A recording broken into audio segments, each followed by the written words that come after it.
Hi everyone. So I've made a few videos about Matthew Hussey, and in those videos I alluded to the fact that I found his advice and content somewhat problematic. And so I thought it was only fair for me to explain what I mean by that, and to look at some of his content and to actually offer my commentary, explaining in more detail and with examples what it is that I find problematic.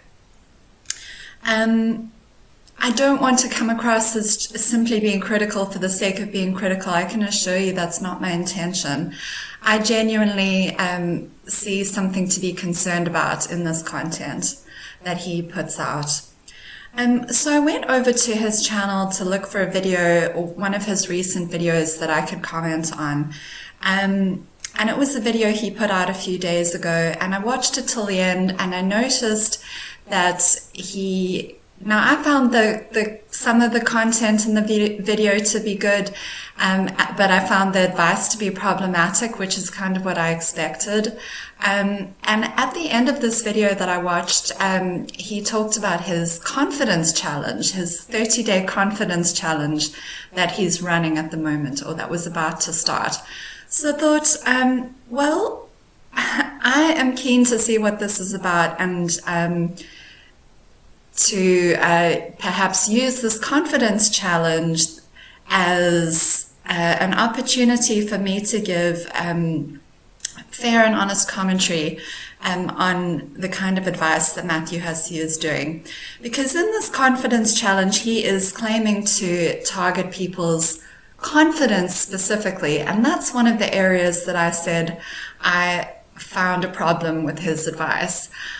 I don't think he is targeting people's confidence in the way that people actually need. I think Matthew Hussey's advice when it comes to confidence is quite surface level, and I don't think that it is actually helpful over the long term. I spoke about this in a previous video, but I want to look at the actual advice he's putting out with examples.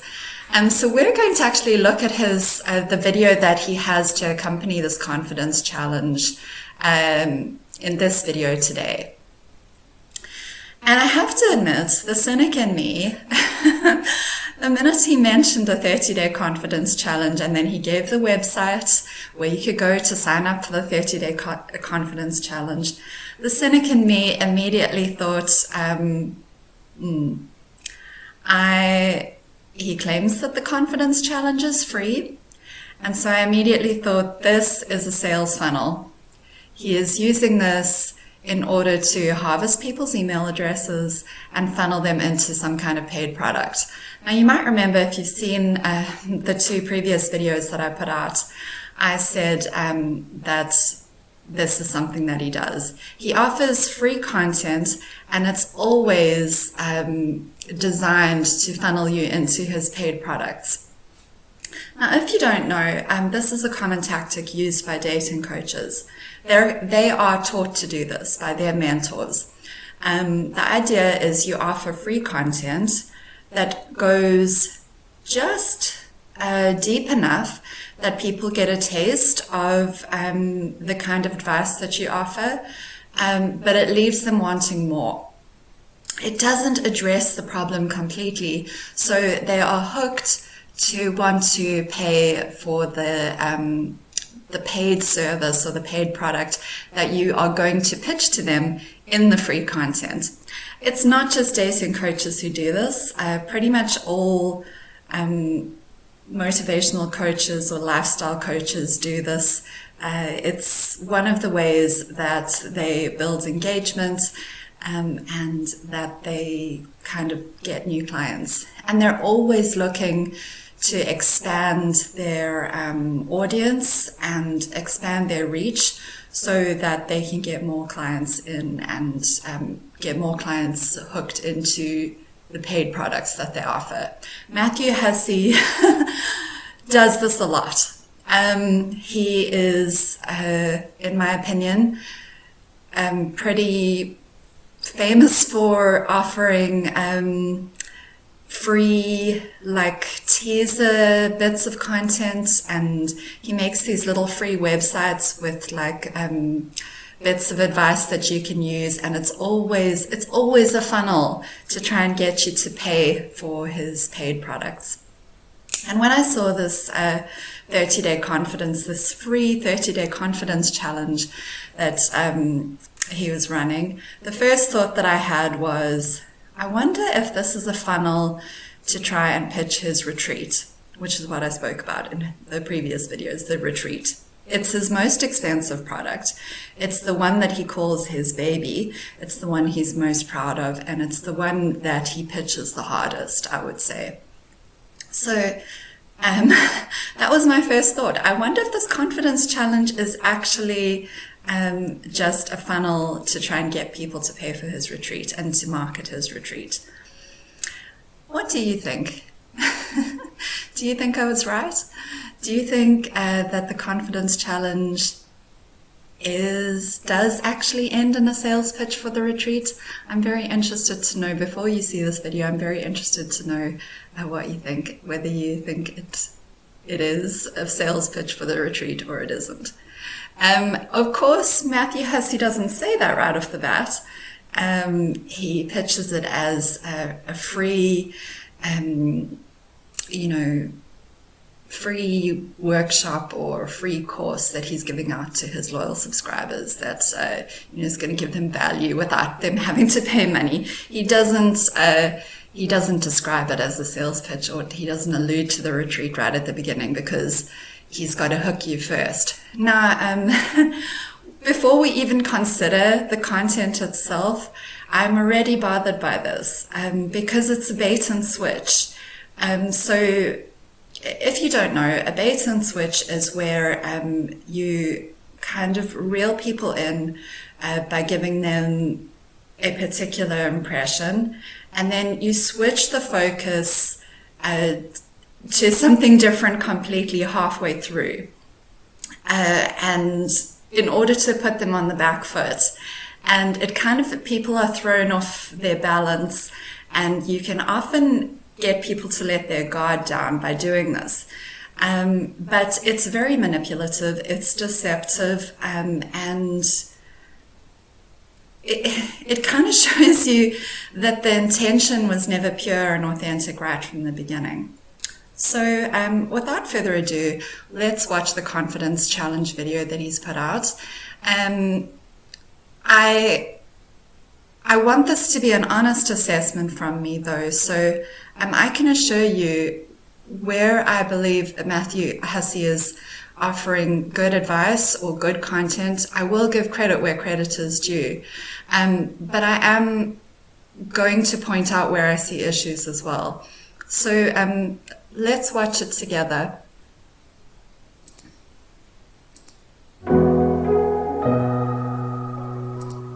Welcome everybody to the 30-day confidence challenge. So happy to be here with all of you in this very practical. First of all, do you guys notice the timer at the top of the page? This is another common tactic used by coaches like Matthew Hussey. It's meant to create a fear of missing out. I spoke about this in one of my previous videos. Just be aware of it. As long as you know about these little tactics that are used, you are going to be less likely to be taken in by them. So I just wanted to point that out. I thought it was interesting. Hour that we are going to spend together. You signed up because the idea of building your confidence and taking action must have spoken to you. That's wonderful. I like that taking action spoke to you, and I know it spoke to you because I presented this as a 30-day challenge. I didn't present this as just theory. I said, I'm really going to give you 5 missions, which is what I'm going to do today, that you're going to complete over a 30-day period to measurably improve your confidence. You don't sign up to something like this unless you're willing to actually do something, unless you're willing to take some form of action. So I want to congratulate you on that. That's already a form of progress. And you came because the word confidence resonated with you. And it resonated with a lot of people, by the way, because we had 20,000 people. This was about an hour ago, so it's probably more now. But we had 20,000 people register for this event.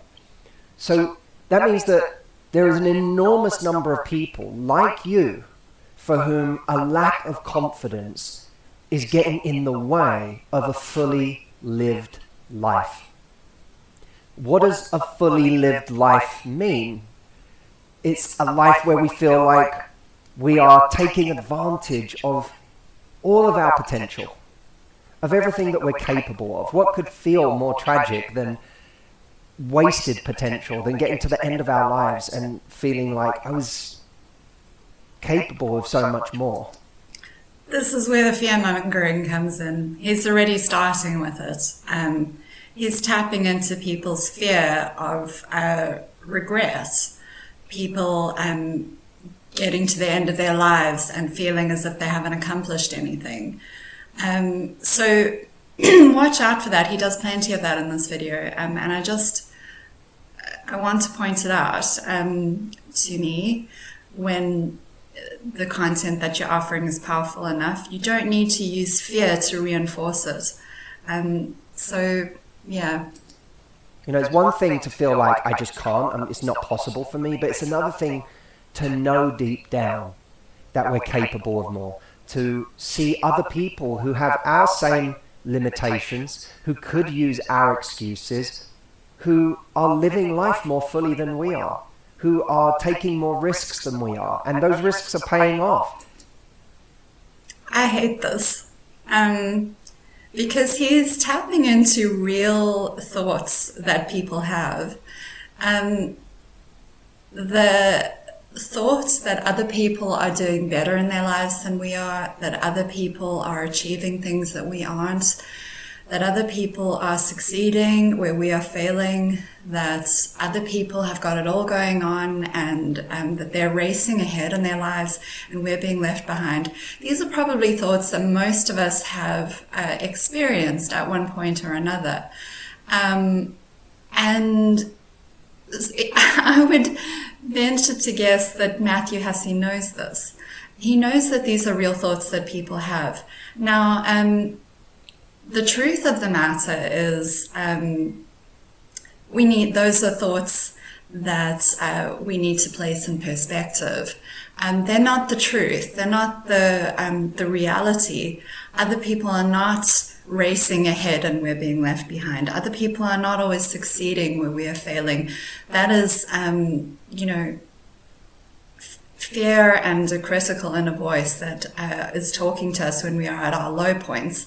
As I mentioned in my other video, hopefully most of us, when we are feeling stronger, are able to put those thoughts in their proper place, and we're able to see them for what they are, which is just, it's fear, it's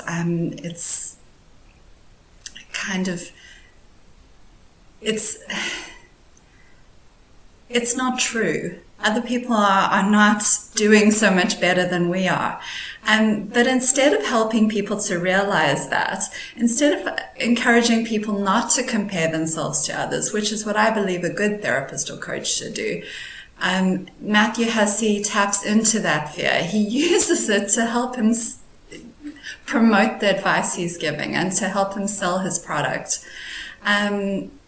Yeah, as I say, a good coach or therapist who has your best interests at heart will help you to see that that sort of comparison to other people is not useful, and it's not real, it's not true. It's just, it's simply your fear and insecurity talking, and we need to see ourselves as equal to other people. But again, as I say, Matthew Hussey's not doing that. He's not helping his audience to realize that. Instead, he's implying that it might actually be true. Maybe other people are racing ahead in their lives and succeeding where you are failing. And you better do something. You better take action to catch up with them. I hate this because I've been there. When I think back on times in my life where I felt like this, I felt as if other people had figured out something that I just wasn't getting, that there was something wrong with the way that I was living my life, something wrong with the way I was thinking, something wrong with what I was doing. And I would look at other people and I would magnify their successes and magnify the things that they were achieving. And I'd compare my own achievements unfavorably to other people. And it's just a lie. It's not true. All of us are struggling in our own ways. And just because someone seems stronger in one particular area, it doesn't mean that overall they're doing better in their life than you are. You don't know what could be going on behind the scenes in that person's life. You don't know what struggles they're walking through every single day. You don't know what challenges they're having to overcome. You don't know how they might be feeling despite how they're presenting themselves to the world. And Matthew Hussey is not saying any of this. He is, as I say, he is tapping into a market of people who are feeling down on themselves and insecure and are comparing themselves to other people. And he is encouraging them to keep doing that. I just have a big problem with that. I really, really do. It's predatory. I'm going to just say it. That's what it is. They feel like they're living on a different level or experiencing life on a different level, or they're getting different results or better results in their love life. They're not. People are not living life on a different level. They're not experiencing life on a different level. We're all human beings. We're all capable of experiencing life in all its richness and fullness. And yes, some people may have achieved the goals that we would like to achieve. That does not mean that we should compare ourselves to them and say, oh, well, they must know something that I haven't. As I said before, you don't know what journey they've had to walk through in order to get there, and you don't know what else might be going on in their life. I also would just point out, if someone is putting their successes in your face in such a way that it is encouraging you to compare yourself to them unfavorably, you might want to ask yourself, is this really a person I want to emulate? In my opinion, and of course this is only my own personal philosophy, you are free to disagree with me, of course, but I think those who really are mature and wise and have really figured out some of life's secrets, those people are humble and they want to help others. They would hate the idea of you standing there feeling miserable about yourself, comparing yourself to them. They'd be the first to point out that nothing in life that's worth having just falls into your lap. It doesn't kind of just come easily because you figure out a few tips and tricks and strategies. It just doesn't work that way. Or in their social lives, or in their businesses. So a lived life, a really well-lived life, is one where we take advantage of our potential. It's also one where we're around to actually enjoy it. And what do I mean by that? Well, many of us have had the experience of being here without being here, living without inhabiting our body, without inhabiting our world, feeling disconnected. Have you ever had that experience? You're in a moment where it feels like you should be enjoying life, it feels like you should be making the most of it, it feels it should be happy, and you can't enjoy it. Some people feel that when they go on a great date. You know, they've got someone attractive in front of them, but they can't enjoy it because they're so nervous about how they're being perceived. Or they find themselves with a relationship and they kept telling themselves, I'll be happy when I find an amazing relationship. And then all of a sudden you find an amazing relationship And your fear of being alone just finds a new home. Now it's not, I'm afraid of staying alone because I'm single. Now I found someone and I'm afraid of losing them. I'm afraid of being abandoned. I'm afraid I'm not enough for this person who's chosen me. They're going to leave me. They're going to discover me. They're going to find me out. He's not wrong about that, in the sense that those are fears that people have. You know, initially they fear being alone, and they desperately want to find someone, and they think I'll be happy when I'm in a relationship, and then when they're on a date they feel really nervous and they struggle to enjoy the moment. But there's nothing wrong with those feelings. There's nothing wrong with being nervous on a date. It doesn't mean that that date is now, the experience of that date doesn't count. You can feel afraid, you can feel nervous, and you can feel insecure, and you can still be there, and you can still have that experience, and it can still move you forward. It doesn't mean that the date now is a write-off, that it's a failure, which is kind of how he's painting it. He's like, well, if you go on a great date and you aren't happy and in the moment and enjoying it every second, then there's something wrong. And that's not necessarily true. Those feelings of insecurity and fear and nervousness are feelings that we need to work through. They're not feelings we want to crush and diminish and banish. They're trying to tell us something, and you can still have experiences while feeling those feelings. And the same goes for a relationship. What he's saying here about being afraid of being alone, and then being afraid of a person leaving you once you're actually in a great relationship, you're afraid you're not enough, you feel insecure about being abandoned. I can relate to that. I have experienced that myself, and this is where my own perspective comes in. I was exactly this person that he is talking about. I desperately wanted to find a good relationship, and I was searching for it furiously, and so scared of being alone for the rest of my life and not having that great relationship that I craved. And when I got into the relationship that I'm in now, which is a wonderful relationship, we just got engaged 2 months ago, I was afraid. I did have those fears about messing it up and him leaving me, but that was in the beginning. Those fears are a normal kind of byproduct of traumatic experiences that we've had in the past.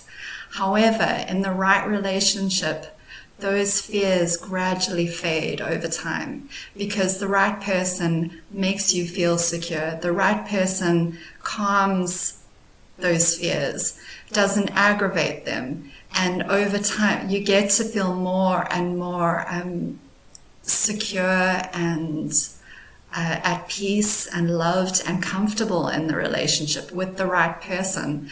They don't do things that make you afraid that they're going to leave. The right kind of relationship for an anxious person is one that's really stable and peaceful and loving. And just gradually those fears calm over time. It's not that you have to furiously do something to get rid of those fears, or that you have to do this excavation work on your deep inner confidence. It's a process that happens naturally by being in an environment that is secure and peaceful. And I hate that he's capitalizing on these very real fears that people have and saying that implying that he can teach you how to banish those fears for good. No, an insecure, unstable environment is going to create fears of being, of things going wrong.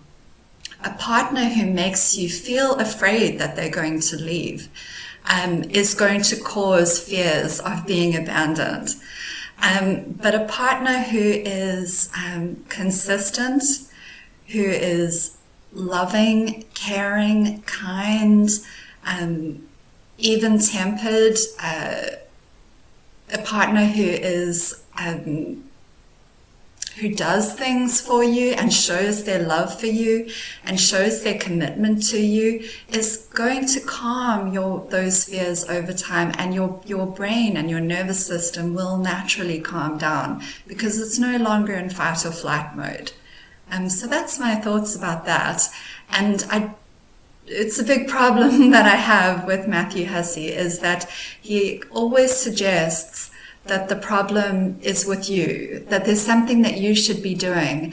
And he doesn't point out nearly enough that our feelings and our fears are actually a natural response to the situation that we find ourselves in. There's nothing wrong with our brain and our fear and our nervous system's responses. They're working exactly as they should. We need to, if you're an anxious person, and you don't want to be anxious anymore, because let's face it, being anxious is awful, you need to actively seek out situations that are going to send the message to your brain that everything is okay.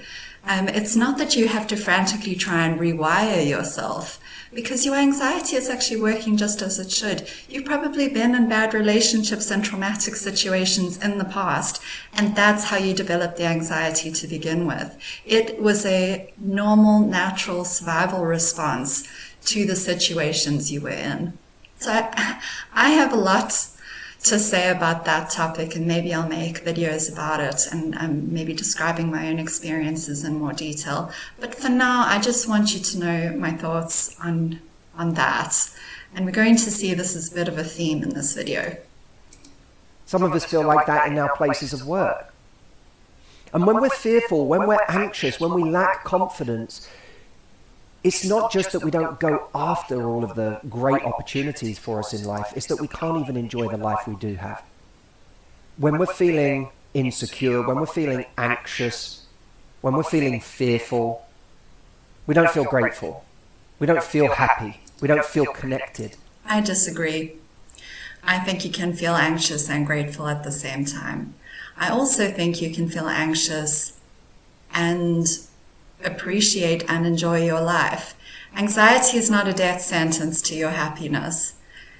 Believe it or not, anxiety is actually a normal emotion that all of us feel to a greater or lesser degree. And anxiety is something you can work to calm over time. As I said, the best way to do that is to put yourself in situations and create conditions in your life that lead you to a feeling of safety and calmness and stability. But even if you feel anxiety from time to time, it's not going to go away completely. Anxiety actually has a useful function in our lives. It lets us know when things are off balance. It lets us know when we need to take care of ourselves. It lets us know when there's danger or situations we need to be careful about. It's not mutually exclusive to happiness. I know that I probably always feel a certain base level of anxiety. I'm a sensitive person. I'm an introverted person. I have trauma in my background. And so there's always a sort of like low 5% level of anxiety that I am feeling. But when I feel relaxed and calm, the anxiety is turned down to a very low volume. And that's how I strive to be most of the time. However, even when my anxiety is turned up because there are factors that are kind of aggravating it, or triggering me, I should say, I'm still able to feel joy. I hate this idea that anxiety is the enemy. It's not. Anxiety is part of you. Anxiety is something that is communicating with you. It's a part of you that really cares about your well-being, and we shouldn't banish it. It's not our enemy. And as I said, when he was talking about going on a great date, you can feel anxiety, you can feel nervous, you can feel afraid, and you can still experience joy. You can still appreciate and inhabit a particular experience. Rhetoric like this, which says that you cannot fully appreciate or enjoy life unless you have got rid of anxiety altogether, is very harmful to people with anxiety, for whom it's not realistic to get rid of anxiety completely. And if you use that as your measuring stick, oh well, I'm not there yet because I still feel anxiety sometimes. To me, that's a recipe for misery, and that's a recipe for being down on yourself. If you learn to embrace your anxiety and to talk to it and to have it walk with you as a friend rather than this thing that you hate, I can promise you that things will start to feel better and your anxiety will calm over time, because it is something that wants to be listened to. It's something, as I keep saying, it's something that you need to treat as your friend and not as something to be crushed and banished. This is part of loving ourselves. If we really want to if we want to really love ourselves and not just pay lip service to the idea of loving ourselves, we need to love all part of ourselves, and that includes our anxiety. We need to say, every part of me is good enough. Every part of me is okay. I love every part of me. Every part of me has a use and a function, and I'm going to strive to love every part of myself, including my fear, including my anxiety, including my insecurity.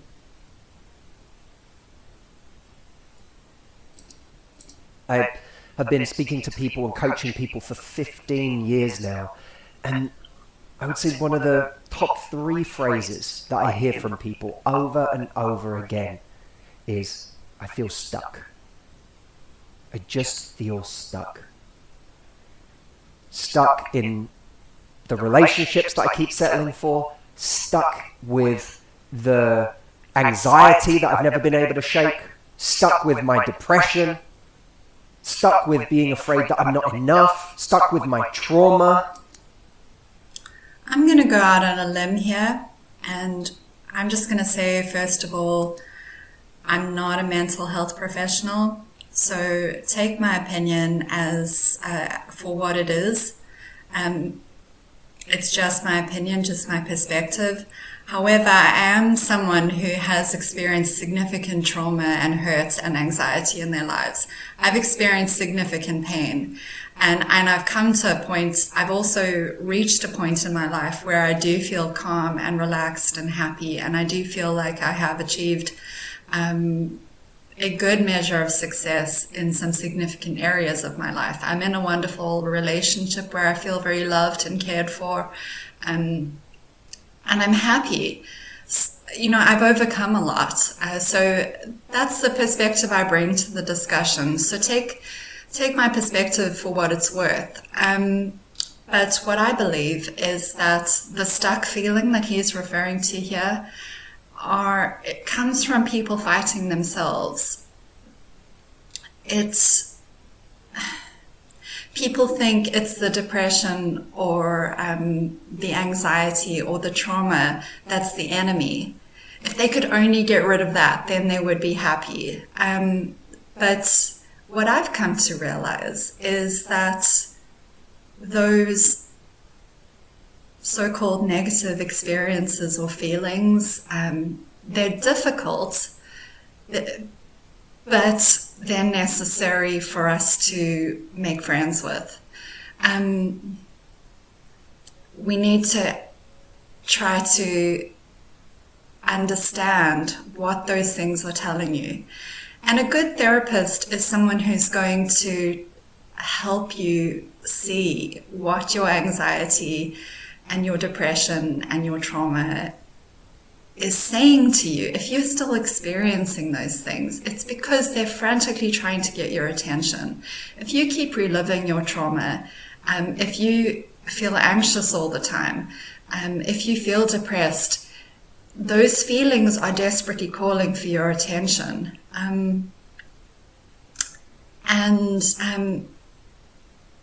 This is what I was referring to when I was talking about learning to love those parts of yourself. It's about not rejecting those things, but instead really sitting down with them and saying, okay, I'm listening to you. I know that you love me. I know that in some way you, my anxiety, I'm going to talk about anxiety because that's what I have the most experience with, but you, my anxiety, you are trying to tell me something. What are you trying to tell me? I'm listening to you now, and I love you, and I want to make you feel safe. What can I do to help you feel safe? Talk to me. Tell me your troubles. And we have to have that level of compassion for ourselves, like we would with a small child, because in many cases, these feelings actually come from childhood. Maybe not all the time, certainly these feelings can arise from experiences we have as adults, but sometimes these feelings come from a part of ourselves that is very young. It's wounded still, and it wants our attention. It wants our compassion, and I believe people feel stuck because there are parts of themselves that they are just rejecting. They're saying, I reject that part of myself that's anxious. I reject that part of myself that's depressed. It's not good enough. It needs to change. And have you ever seen someone talk to a small child who's crying and shout at them? So a small child that's upset and crying and beside themselves, and a parent comes along and screams at them and tells them that they need to stop crying and that they need to pull themselves together, and tries to make them feel as if their emotions just need to disappear. Do you think that child automatically just now suddenly feels happy? No. Those feelings are still there, and if anything, that child now just feels ashamed. They feel ashamed of their bad feelings, and I believe it's a similar thing that happens when we reject or shame those negative feelings that we have. We actually need to value them the same way that we would value any other part of ourselves. Think of something about yourself that you really love. Maybe you have beautiful eyes. Maybe you've been told you have a lovely smile. Maybe you get complimented on your hair or on your beautiful voice, or think of something that you're really proud of in yourself, something about yourself that's easy to love. Now think about whether you could conjure up that same amount of love, or that you could find that same amount of love for those parts of yourself that are maybe not so easy to love. Could you find the same level of acceptance, the same level of care for your anxiety?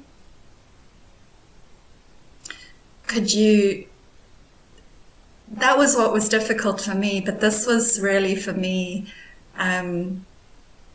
the turning point, was when I started to really love and appreciate all parts of myself, so that there was no part of myself that I was rejecting.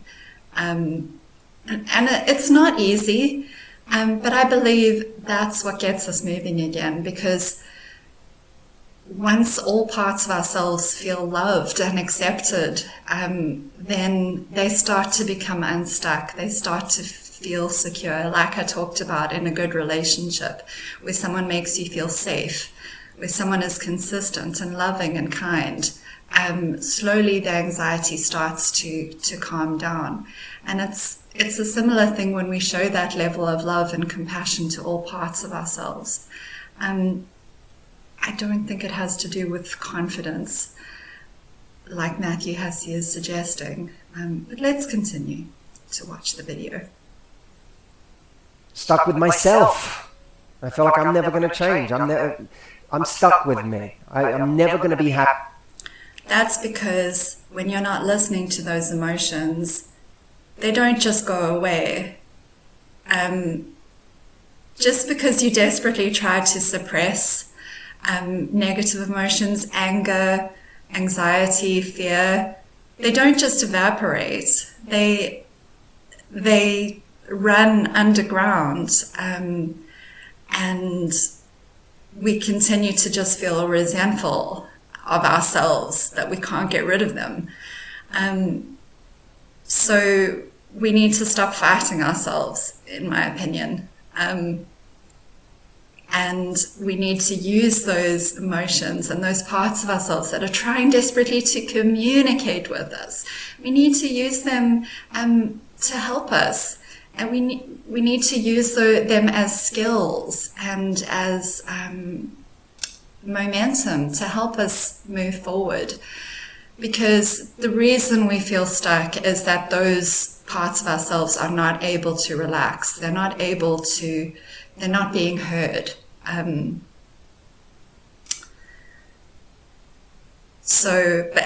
they have something of great value to share with us if we would just listen. I'm never going to feel good enough. I'm never going to feel like I'm living my life on the level that I want. I'm never going to get what I want. I'm never going to be able to overcome these things that have plagued me my whole life. And when we feel stuck like that, we become hopeless. And when we become hopeless, we start to feel numb. And we disconnect. Because it's too painful. Why do we feel numb? Because those parts of ourselves that are feeling those negative feelings have been told, I don't want to feel that. I'm not willing to feel anger. I'm not willing to feel fear. I'm not willing to feel anxiety or depression. I only want to feel joy. I only want to feel good. I want to feel happy. I want to feel content. I want to feel those good feelings, the ones that give me those that high. I'm not willing to feel those negative feelings. So when we suppress our negative emotions and we only accept the positive ones, well then yes, we're shutting off a whole part of ourselves. That's why you feel numb. Because you're not allowing the full spectrum of feelings in, and you're not embracing it and accepting it, those negative feelings with the same enthusiasm as you are the positive feelings. That's what I think, and that is what I've experienced to be true. That is what I believe to be true. Painful to keep hoping, keep wishing, and keep being disappointed with our own progress, disappointed that YouTube video that was supposed to help me didn't help me, disappointed with that book that I read that said it was going to solve my issues and it didn't solve my issues. By the way, disappointment is a feeling. So is hopelessness. So if you're feeling disappointment, if you're feeling hopelessness, you aren't numb, you are feeling. Your emotional system is working as it should. Those are still feelings if you can just tap into them and see what they're trying to tell you. Disappointed that I never seem to be able to fully enjoy things. I'm still afraid. Despite everything I've achieved in my life, I'm still afraid. How many people... Fear is a valuable emotion. We shouldn't seek to banish it. It has a valuable purpose. And even the most successful happy, confident people in the world still feel fear. It's not an emotion we should try to get rid of. And enjoyment is not the only emotion worth having. I know that he's working towards an idea that he can help you to enjoy your life more and that he can help you to enjoy more of your experiences. But it's not realistic to think that enjoyment is the only emotion we'll ever have. There is a whole beautiful, colorful spectrum of emotions in the human experience, and we should strive to value all of those emotions, in my opinion. And when we do, we will find that life takes on a more enjoyable feeling because we're no longer fighting against ourselves. We're no longer hating ourselves and our experience. Right now relate to what I'm saying. I want to see in the comments right now. Jay, if you can refresh that page, that would be great. Yeah, I feel like I know I have potential, but it's nerve-wracking. Fariba, I do relate. Me, I feel all of that, says Rose. Jess, I'm stuck with my trauma. Yeah, so many people saying they relate to this. So, here's what I want to do today. I'm going to take you through 5 missions designed to improve your confidence over the next 30 days. We're going to do that, and we're going to be at the end of this session, I'm going to give you a cheat sheet with all of the missions on, and some tips that I won't even have time for in this hour for how to complete these missions. And I'm going to give you a link to access a private Facebook group just for all of us going through the 30-day challenge, because this is going to be a bit of a movement together. This is going to be people from all over the world being part of something together. Let me know what you think the purpose of the Facebook group is. In my own cynical viewpoint, I think it's, again, funneling people into a place where he can market his paid products to you. But let me know what you think the purpose of the Facebook group is. Let me know if you agree that it's helpful to be part of a Facebook group. I don't have faith in Facebook groups. I think they can be useful up to a very small starting point, and beyond that, they have a great potential to become toxic and not very useful. But by all means, let me know your thoughts about Facebook groups. Ability, momentum, and a drive to actually do something, to put our money where our mouth is and do something. And I wanted to make this free because I wanted to just get you on the train. So many of you follow me on YouTube and Instagram, Facebook, TikTok, wherever you came in from, but you're not engaging with me on a level that makes a difference, which is having a real plan. Okay.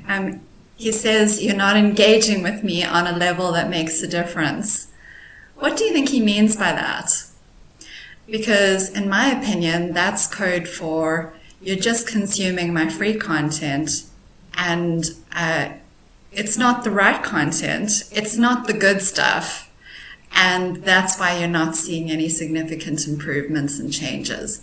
You're only consuming the free stuff, the little bits and pieces that I put out on YouTube and Instagram and Facebook and TikTok and all of that. If you really want the good stuff, if you want the plan, you need to pay for my paid products. You need to come to my retreat.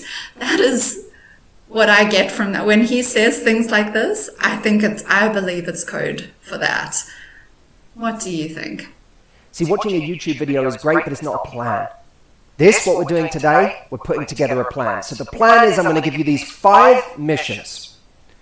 Then, for all of those of you who said, I relate to feeling stuck, I'm going to go deeper in the second half of the session.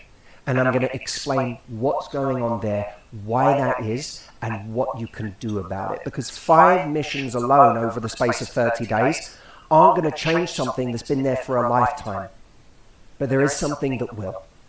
Okay, Matthew, if they're not going to change something that's been there for a lifetime, then why are we doing them?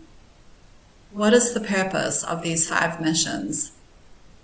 Do you really think that 5 tasks done over a space of 30 days that he's going to share with you in half an hour of a 1-hour video are going to have any real and lasting impact.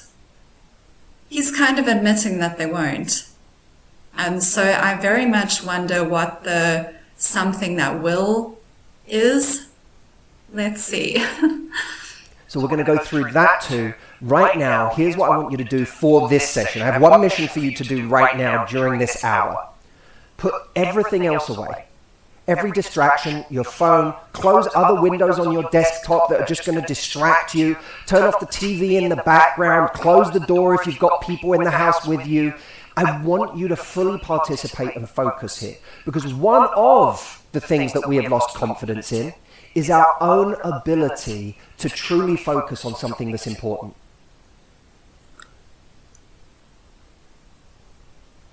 No. Okay.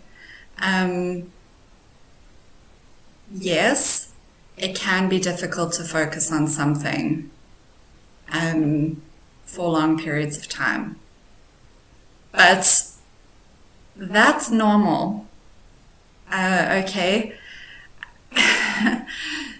Shaming yourself for not being able to concentrate for long periods of time is not helpful. And it doesn't mean that we've lost confidence in our ability to focus. I bet that with any person that exists on planet Earth, if there is something they truly, truly enjoy, something they truly believe in, something that absorbs their attention, there's no difficulty in focusing. People have difficulty focusing on something for long periods of time if they struggle to see the point of it. So it doesn't mean that there's something wrong with us. It doesn't mean that our ability to focus is off and that it's hopelessly broken just because we might have our attention distracted every now and again. There's nothing wrong with that. There's nothing wrong with taking short breaks. You don't have to sit and do something for hours on end in order to prove that you're a person who's able to focus. It's fine to take short breaks when you're doing a difficult task. And in fact, it's healthy. If you're a person who has a stressful job, for example, just because you can't keep going for hours on end without becoming distracted or needing a break, it doesn't mean there's something wrong with you. I personally have a very busy job, and I've actually noticed that my feeling of well-being, my ability to be productive, and my ability to not feel my stress levels go down, my productivity goes up, and my feeling of well-being goes up when I take regular breaks. So that might mean concentrating on a task for 15 to 20 minutes at a time, and then allowing myself to just have a snack or a cup of tea, or to check my phone quickly. And then during my work day, I never work for more than 2 or 3 hours without taking a longer break. And I've actually found that it allows me to not feel as exhausted. I'm able to keep going and feeling better for long periods of time when I take breaks. I just wanted to point this out because I think people shame themselves if they're not able to concentrate and stick at a task for long periods of time, when that's actually not really how the human brain is designed. Yes, as a modern society, we may be becoming more prone to distractions and multitasking, but that doesn't mean that that's something we need to shame ourselves for. That's actually something we can work with. We can incorporate distractions and breaks into our day so that we're not fighting against ourselves. So I just thought that was important to point out. And every time, I believe this to my core, every time I sit down to write, and it's something that I really know is going to move me forward, if I can write this page, if I can get this thing done, if I can focus on this meaningful project, it's going to move me forward in my life to one of my core goals. Every time I'm doing that and I get distracted because I check Instagram or I check a text from a friend, I'm hurting my confidence. Because I'm showing myself I can't focus. I'm showing myself I can't fully participate. I'm showing myself that this thing that I'm doing right now that's really important to my life is less important to me than just following whatever it is novel. Do you see the language of shame that he's using here? He's talking about hurting my confidence. I'm showing myself that my task isn't important. I'm losing trust in myself. I'm following whatever thing is novel. He's shaming himself so much. And by extension, he's shaming his audience through the words that he's using. Do you notice in what he's saying the driving language behind it, how he's driving himself? To me, this is like a kind of a boss who's a bit of a slave driver, someone who is unempathetic, who uses shame to get someone to do something, who uses this idea of making them feel bad about themselves, making them feel as if they're someone who can't be trusted, in order to get them to complete a task. This is harmful.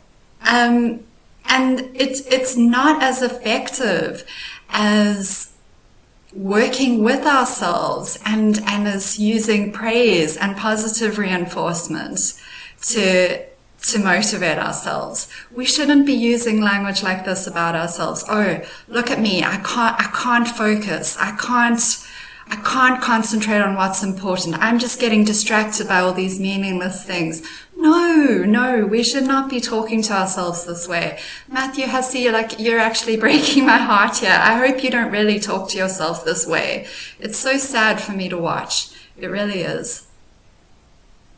And so I'm eroding my confidence by showing myself that I can't be trusted. No. You know what actually erodes confidence? When we speak negatively to ourselves. When we're down on ourselves, when we beat ourselves up, that erodes confidence. Because when you get distracted and you shame yourself for that, what are you actually doing? It's not someone else who's come along and forced you to be distracted.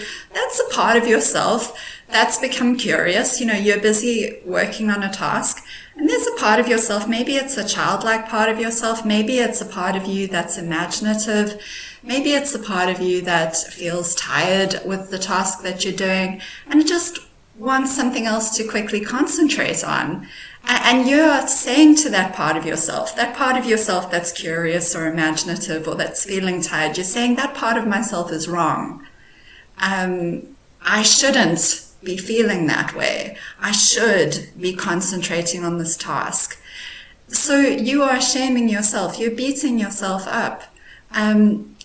Instead of loving yourself and saying, okay, wow, all right, I feel distracted. I wonder why. I wonder if I'm hungry. And when last did I eat something? When last did I have something to drink? Maybe I'm dehydrated. Maybe I'm just a bit tired. Maybe I do actually need a break from this computer.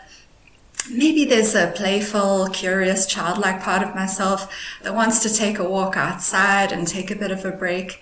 Maybe I want to have a chat with one of my co-workers. They look like maybe they could use some help, or maybe I just want to connect with another person for a moment and just take a break from what I'm doing. Maybe I genuinely do want to check Instagram because I know that so-and-so has been dealing with this particular issue and I just want to see how they're doing. Or I want to shoot my mom a text because she wasn't feeling well, or I want to check how my partner's job interview went. It's okay to do those things. We shouldn't be shaming ourselves for that. It means that we're human. It means that we're multifaceted. And I believe that we're not hurting our core confidence by trying to understand ourselves. In fact, when we try to understand ourselves and we try to understand why we feel the way that we do and why we do what we do, we're actually showing ourselves great love.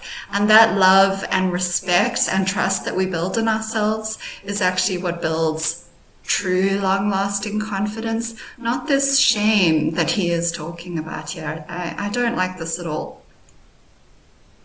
To just focus on something important to me. So my first mission to you that you can do during this session, it's not one of the 5, is to make a commitment right now to fully focus, fully participate, and truly invest in yourself in this hour. And that means putting away all of the distractions. Okay. And by the way, one of the greatest things you can do for your confidence is to show yourself that you're important enough to do that for. I am important enough to make time for. And that means I don't have to respond immediately to this text. Here's the thought. Okay. I'm setting aside time to make this video because it's what I love to do. I feel genuinely motivated to do it. I'm enjoying myself. And because I'm enjoying myself, because I love what I'm doing, because I feel motivated, I haven't actually wanted to check my phone even once. I've put it on silent. I haven't wanted to be distracted because I'm having fun with what I'm doing. It's got nothing to do with me not being able to be trusted to focus. It's got nothing to do with anything other than this is just fun for me. But you know what? If I did want to press pause, if I desperately did want to check my phone, if I did just want to go and get a snack or grab a drink, that's okay.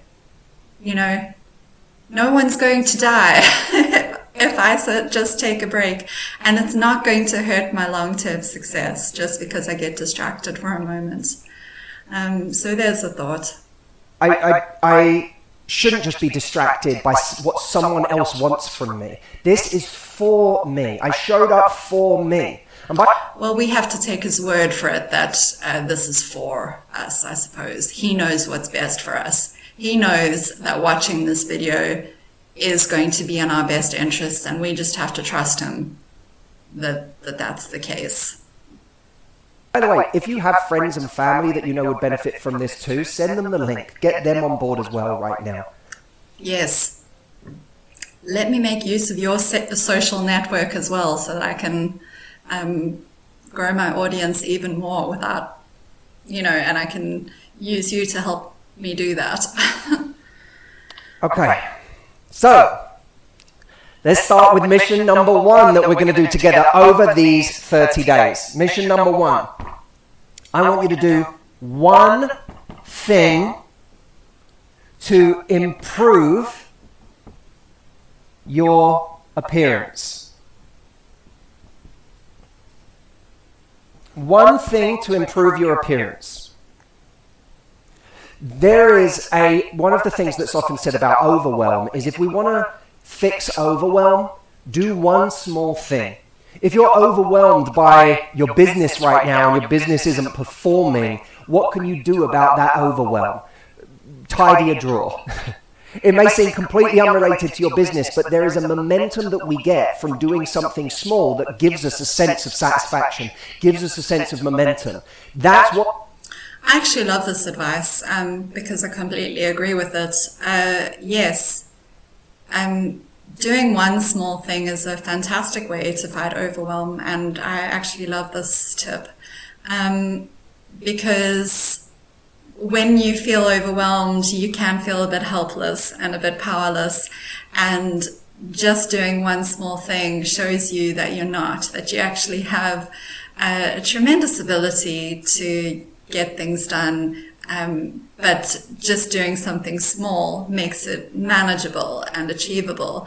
And it's a great way to if you feel overwhelmed by the size of a task, just start with something small. And this is actually a strategy I use every single day in my work and in the rest of my life, actually. I actually think that that's great advice that he's given here. What this mission represents. It's, in a sense, it sounds like the most shallow of the 5 missions, but it's one that's going to immediately be somewhat easy to fulfill, and it's going to get us moving.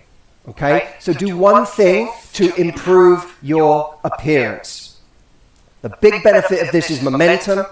And a pro tip for this is choose something that you know you have been neglecting or you haven't been doing enough of, or something you know, when I do this, I don't do it often enough, but when I do it, it really makes me feel good. Go get a haircut. If you're a guy out there, go actually shave or get groomed, or go buy yourself some nice makeup. You know, go buy yourself a nice outfit, get a facial this weekend. What's one thing you could do for your appearance that you wouldn't normally do? So not just the normal thing you do. What's one thing you could do? And this would be a great time. I don't need to see them right now, but write in the comments, what's an idea? So I don't hate this advice. This is all right.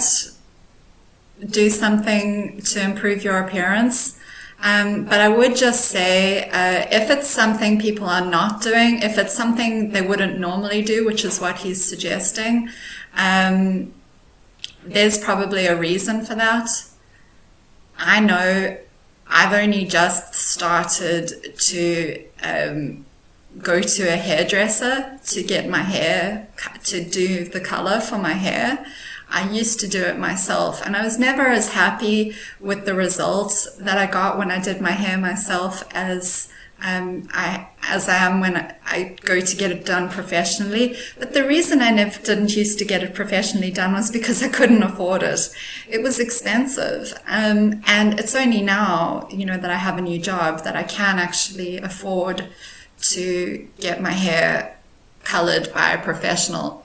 So I would just say, if it's a part of their appearance that is being neglected and that they're not doing on a regular basis, there's probably a reason for that. And of course, Matthew Hussey's not addressing that.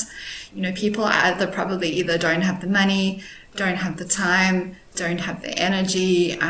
It's something that maybe isn't super important to them. Whatever the reason is, there's some reason people are not actually incorporating this into their lives on a regular basis. So it would have been nice if he had just kind of gone a little deeper with that tip, but let's keep going. You have for this, write it down in the comments, because one of the cool things about this community, and you'll see this in the Facebook group, is that we can crowdsource ideas together. Okay? All right. Mission number 2. Mission number 2. Message 3 people you want to be closer to.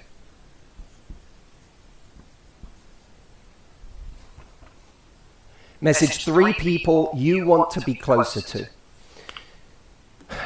Now, let's talk about the benefits of this from a confidence perspective, because every one of these missions is designed to target your confidence in a different way.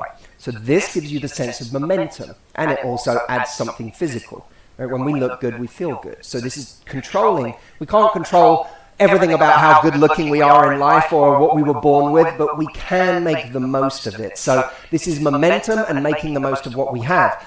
Number 2, message 3 people you want to be closer to. Now, why would we do that? Firstly, one of the things that improves our confidence is having this beautiful network of friends, family, colleagues, people, mentors, people that we really love having in our life. That's what makes us feel like our life is more whole, is that we have great relationships. And one of the reasons that we get stuck in our relationships and our confidence atrophies in that area is because we stop taking chances.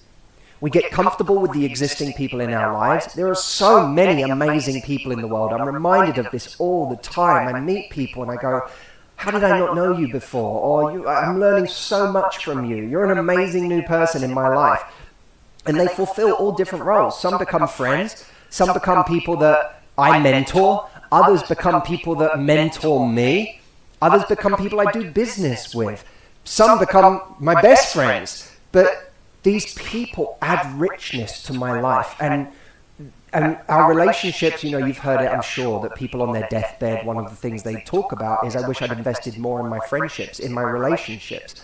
I know that one of the things that gives me confidence in my work is very important to me, but if the stakes are too high of that, and if I haven't got anything else, then it makes me afraid of it. The reason I'm able to stand up here with confidence today, or I should say one of the reasons, is because I know that my relationships are the greatest thing in my life. So if something happens here, if this all goes... That's fair enough. I mean, what he's saying about relationships is true. Relationships are really important to human beings. We're social creatures. We need connection and bonds with other people. None of us, no matter how introverted or independent we think we are, can make it alone. We need the emotional safety and security and connection and love that we get from other people. And I think one of the things that makes a person most vulnerable to difficulty and challenges and tragedies in life and obstacles is not having a support system, a net of people that will catch them if they fall. I can't tell you how much more robust and secure my life is now that I have a really good relationship with my fiance, and even just having a small handful of people that I can trust completely, who are loyal to me, who I am loyal to, whom I know if I need them, I can just pick up the phone and call them, and they'll be there for me and they'll help me any way they can. It makes all the difference to how you feel about your life and how resilient you are. So I don't disagree with him. I think it's a wonderful point that he's making about our need for strong relationships. I will just say I have my doubts about whether this task that he set about messaging 3 people you want to be closer to, whether that is actually going to achieve anything of significance in this area.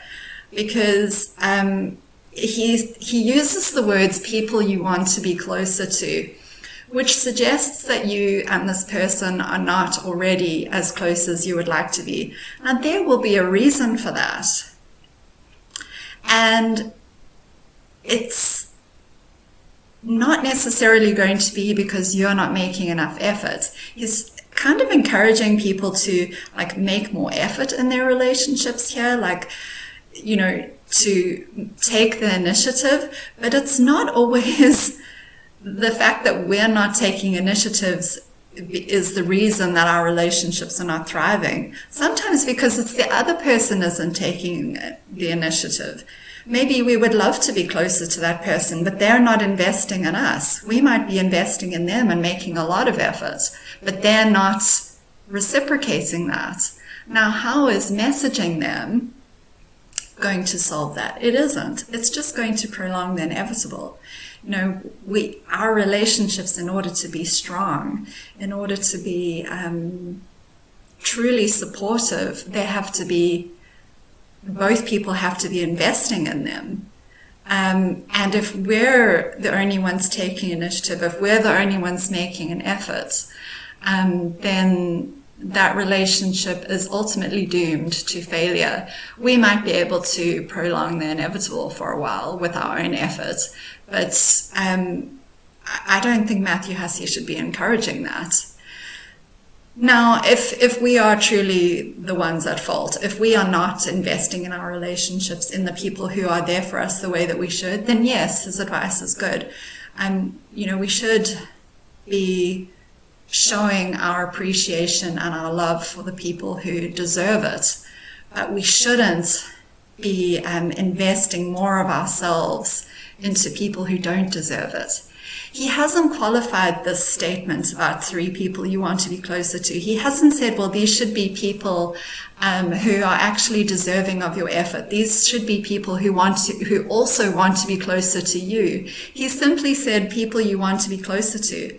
Now, that could be a romantic interest, someone that we really like, someone we have strong feelings for, who is not investing in us, who's not actually giving us the level of commitment that we want. We might want to be closer to them, but that's actually someone we need to be letting go of. And this task is not encouraging people to really examine and assess their relationships to see which ones are actually worth having and which ones need to be let go of. So that's what I don't like about this task. And this is a recurring problem that I see with Matthew Hussey's advice. In my opinion, he tends to encourage people to overinvest in relationships that actually are not going anywhere, whether it's friendships, family relationships, romantic relationships. Some relationships are never going to be what we want them to be because the other person is not where we are. And funnily, the weird thing is Matthew Hussey actually addresses this topic, and he does talk about the fact that there are relationships which we need to let go of because the other person's not investing in us. But advice like this undermines that message. When he talks about people messaging those that they want to be closer to, he's not making it clear that it should only be people who are actually deserving of that sort of effort. Wrong today, I'm going to make a call to someone I love or someone I care about or someone that I love spending time with, someone that I learn from, someone that has great insights for me or can pick me up afterwards, and I'm going to feel connected again. And I'm going to realize, oh, that's where it's at. So we don't take enough chances. This is a rallying cry for you to take chances with people that you don't already feel super confident with yet. So no. Okay? We shouldn't always be taking chances with people we don't feel super confident with yet. A lot of the time, if those relationships are not already close, there is a good reason for that. Either they're relationships that are just not meant to be close. Perhaps it's someone who is better off if we have a little bit more distance in that relationship, or it's a person who's not investing the same sort of effort in us as we're investing in them. We need to, before we reach out to that person, we actually need to look at the reason why that relationship isn't close. And is our reaching out to them actually going to make any difference? Is it going to improve anything? Or is it going to wind us up in a situation where we're going to put ourselves at risk for being hurt? Who's an acquaintance you'd like to make a friend? Who's someone that's in your phone book that you'd like to actually turn into a proper business relationship? Who is someone that you want to go from not telling you like them to telling you like them? Who are the 3 people you want to be closer to? This is going to force you to get out. So yes, as I made the point earlier that with the right kind of person, you're making some sort of effort and taking some sort of initiative could pay off. It might pay off. There's no guarantee that it will. That person that you want to turn into a business connection might not be interested in doing business with you. That acquaintance that you want to turn into a friend might not want to be friends with you, or they might have issues which prevent them from being closer to you in terms of being your friend. That person that you want to tell that you like them might not feel the same way about you, or they might not be a good bet for a relationship. He's encouraging you to take chances that could potentially get you hurt. Now, is getting hurt the worst thing in life? No, it's not. But I think there are smarter ways to make friends and business connections and relationships than just simply going out on a limb and messaging people that you want to be closer to. That's one way of doing it, but I think it's kind of like taking a cannon to a knife fight. It's like there is a good chance that you're going to do some damage. Or maybe not damage, that's the wrong word, but it's too much of a risk. He's not qualifying this advice in any way. It's too broad. Out of your comfort zone. Now, there is a caveat here. These messages all have to be either video messages or voice messages.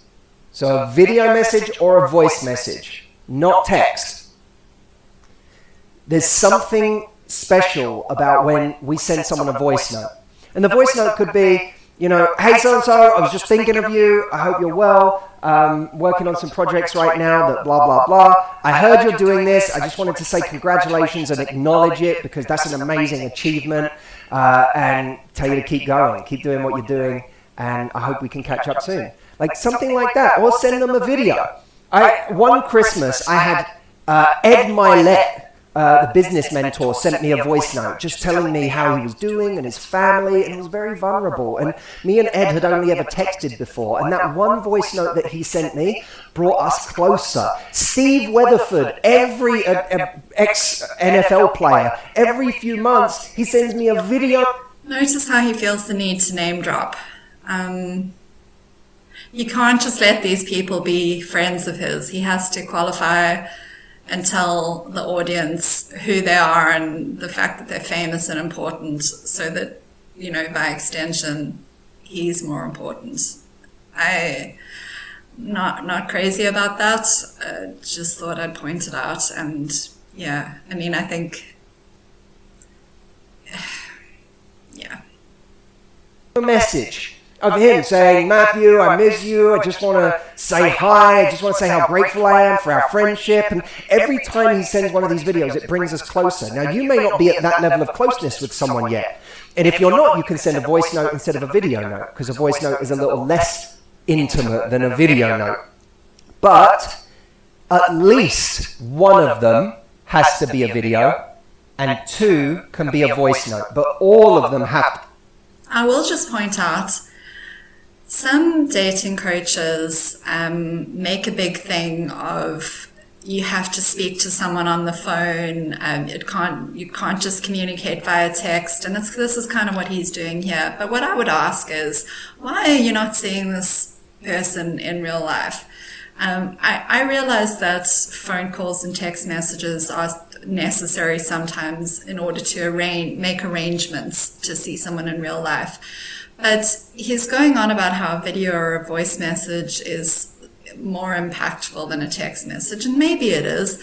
But you know what's even more impactful than that? You know what builds a relationship even more than those things? Actual real-life proximity to one another. That's, in my humble opinion, the only real way to build a relationship is by spending time together in real life. So although there's nothing inherently bad or wrong about sending video and voice messages, it's not really going to do anything over the long term. This is just a bit of fluffy, feel-good kind of action that people are probably going to feel good about it for maybe a few minutes, and it's ultimately not going to pan out to anything. To be one or the other, okay? And this is, alongside building your network, this is also going to be something that is going to force you to focus on your impact. Because when I'm standing here in front of you, my impact is on display. If I leave you a voice note, my voice is being heard. I'm having to impact you in a different way. And it's why we get more nervous when we make a video or a voice note. It's because we feel more vulnerable. We are more vulnerable. But that's what works about it. People feel that vulnerability. The rule is so I don't really understand the difference between the video he's making for us now and leaving a video message. How are they different? I can understand how leaving a voice note or a video message is different from being with someone in person.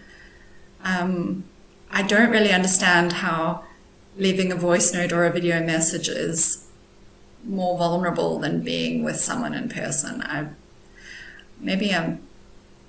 If you guys understand what he means by that, please feel free to explain it to me, because it doesn't really make sense to me. You leave these, you have to leave them better than you found them. So that's your intention going in. Leave them better than you found them. I don't know what that means. Mission number 3. Have one... Remember, we're doing all of these within a 30-day period, starting on Sunday. Mission number 3, have one hard conversation. Have one hard conversation. This is a scary one for a lot of people. This is one that's really going to test our confidence in the next 30 days. Hands up in the comments, who among you has spent way too much time avoiding conversations in your life that you know will be difficult? Who here has a pattern of that in their life? Either because you want to be accepted, or you want to be liked, or because you have trauma from childhood around confrontation and you don't do well with confrontation. I would argue, this kind of goes back to what I was saying earlier, but I would argue people have a fear of having difficult conversations. They have a fear of confrontation because the person that they're potentially going to have the conversation or the conflict with makes them feel unsafe.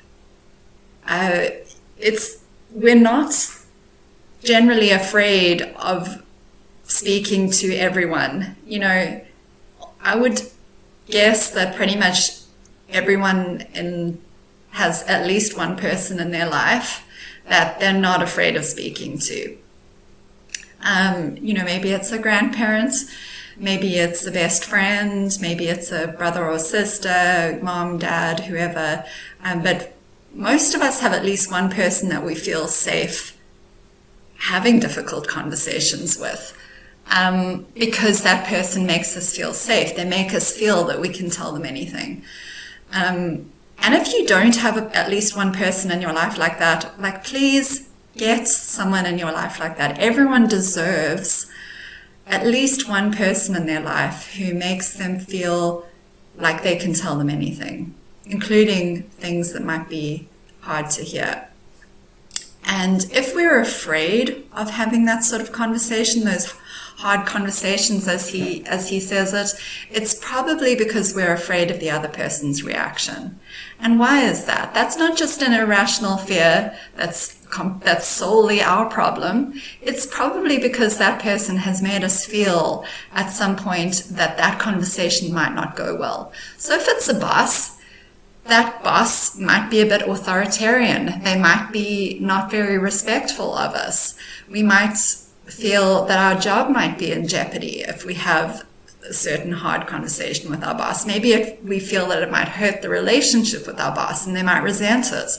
If it's a partner, that partner might be someone who's really defensive, maybe someone who is a bit emotionally unavailable, who's perhaps not a good communicator and gets angry and, is horrible to us if we try to have a hard conversation with them. We need to look at the reasons why we're afraid of having a hard conversation, and we can't always just blame ourselves.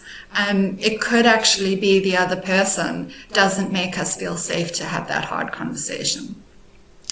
I look at my own life and my own experience, and there are people that I'm definitely more reluctant to have hard conversations with, because when I've tried to address difficult topics with them in the past, they haven't taken it so well. And so I'm not really keen to repeat that experience.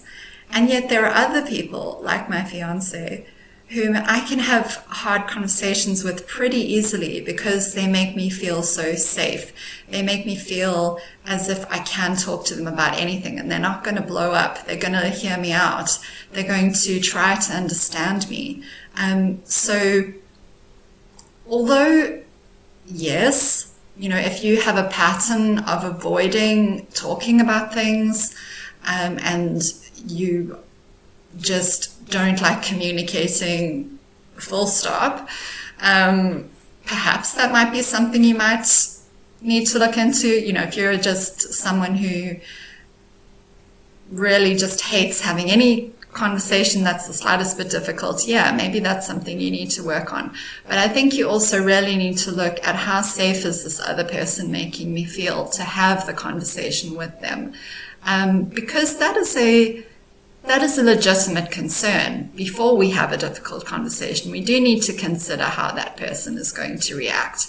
And if they're a person who makes it really difficult to have hard conversations, if there's someone who really responds badly, I think it's worth considering, is this person a good person to have in my life? If they are pushing me to a point where I feel like I need to have a hard conversation with them, and at the same time I actually am dreading having that hard conversation, is that relationship really so healthy? That's what I would encourage you to ask. It's not, shouldn't just automatically blame yourself for not wanting to raise the issue. It could actually be the relationship that's the problem. And it makes you sweat and it makes you freeze up and it makes you disassociate. The idea of being honest with someone, about being candid with someone, telling them how you feel, or that you've been upset about something, or that there's something they did that you didn't like, or you didn't feel appreciated, or you didn't feel respected, or that you feel taken for granted in certain ways in the relationship, or something you'd like them to do different. Who here avoids those kinds of conversations for weeks, months, or years? How many of you have had a conversation like this that should have happened decades ago, and it still hasn't happened? So I want you to... By the way, if an issue has been going on for months, years, decades, and it's still upsetting you, thinking that a hard conversation is going to change that issue is pure delusion. If the issue is that bad, if it's that entrenched with whoever this person is that's causing you this discomfort, one hard conversation is not going to fix it. That's a relationship that really needs to be looked at. That is a relationship that is potentially toxic and bad for you.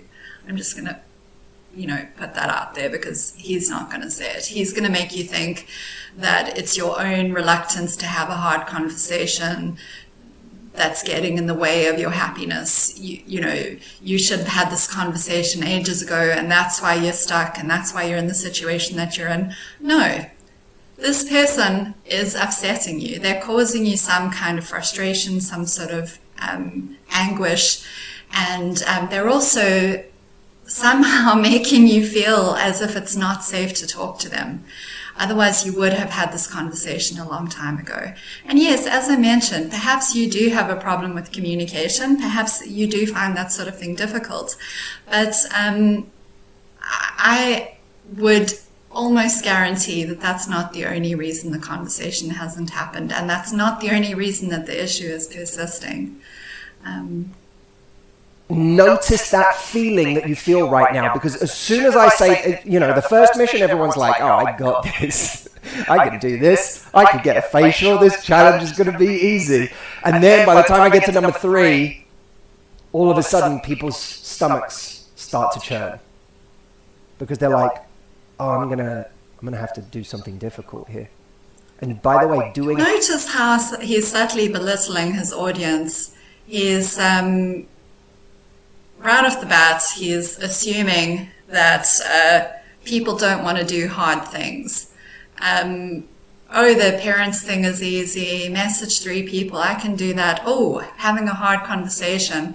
He's positioning this task as if it's like really difficult, and that's why people don't want to do it. Like it's this huge breakthrough that you're going to have, that you're suddenly going to realize, oh my goodness, I don't like doing hard things. It's not true. People are much braver and stronger than that, in my opinion, most people. If they are avoiding having a hard conversation, it's not because there's something inherently inside them that doesn't want to take risks or doesn't want to do something hard. It's probably because there's a good reason for not having that hard conversation. And again, it's this language of subtly belittling and shaming people and making them down on themselves and saying, oh yes, well, it must be me. I must be the problem. Hard things builds confidence. And what we do, we get better at. When we have difficult conversations, we get better at having difficult conversations. Well, yes. I mean, the more hard conversations that you have, the more confidence you get at doing it, the easier it becomes. I would say he's right about that. There was a time in my life when I was so traumatized by a lot of the people around me that I really dreaded having hard conversations with them. But eventually I did break the ice, and I did start having hard conversations with difficult people. But you know what? Just having the conversation is not going to turn your life around. Just because you get better at having those conversations, just because those conversations get easier, it doesn't mean those people are going to change. They're not just suddenly going to turn around and say, well, you know what, you're right. You've never said this to me before, but now all of a sudden that you've had this conversation with me, I see what you mean, and I'm going to do everything differently from now on. It doesn't work that way. You can feel like having hard conversations is getting easier for you, but it doesn't mean that other people are automatically going to conform to your wishes just because you have the confidence to have the hard conversation with them. Other people are driven by their own motivating factors in their lives. And you're having the hard conversation with them might make you feel more of a sense of relief. Yes, it might have that benefit, but it's not necessarily going to make them change. Baths, the longer you go without doing one, the harder it is when you get back in that cold water. But if you're the kind of person that does an ice bath every day, if you do a cold shower every day, it doesn't feel quite as cold. It feels easier for you to do. Never easy, but it feels easier because you've already acclimatized, you've already trained your body to be able to do that. So this is part of I'm going to go out on a limb here and say, if you are having to have hard conversations with the people in your life on a daily basis, you are working too hard at your relationships. I'm just going to say that. Nobody should be having to have difficult conversations with the people in their lives, whether that's employees, friends, family, your romantic partner. No one should be having to have hard conversations every single day. That's not healthy. Our training ourselves to be more candid, to stand up for ourselves, to have a different level of honesty with people. Remember this, our life improves in direct proportion to the number of difficult conversations we are willing to have. Our life improves in direct proportion to the number of difficult conversations we are willing to have. That is the... I would love to see his source for that. I don't agree with that.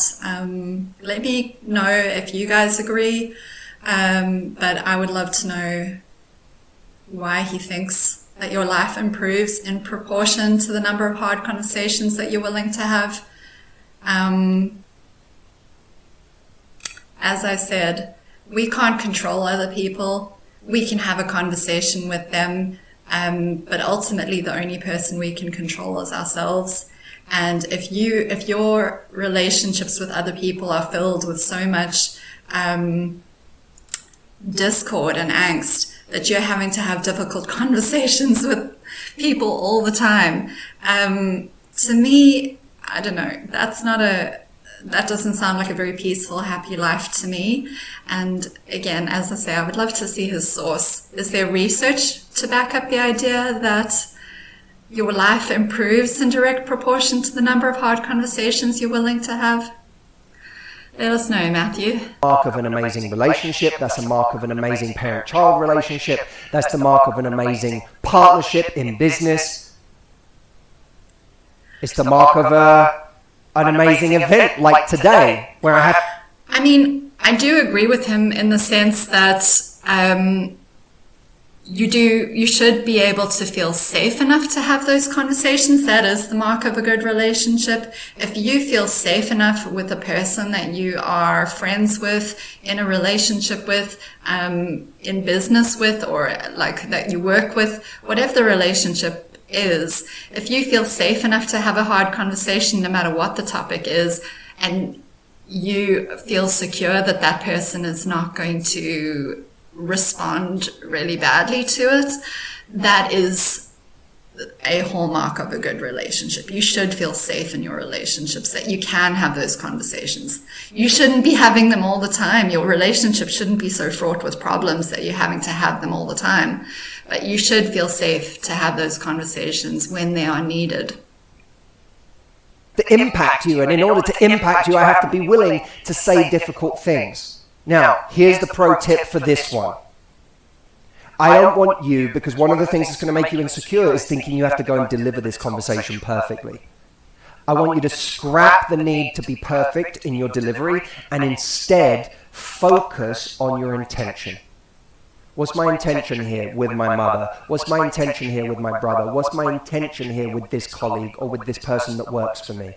Oh, my intention is to make the relationship better. I actually want to be closer to my mother, but in order to be closer to my mum, I have to be willing to have a difficult conversation that might initially drive us apart. It might initially make her want to ignore me.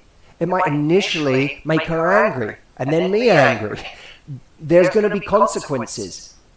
And instead of beating myself up, going, I wish I'd have said it differently, I wish I'd have said it perfectly, what we're going to do is say, no. My intentions are pure. I want this relationship to be better, or I want to stand up for myself more. I want to... I actually love this advice. I'm going to give credit where credit is due. This is great. I love the fact that he is telling people not to put pressure on themselves to be perfect in having the conversation.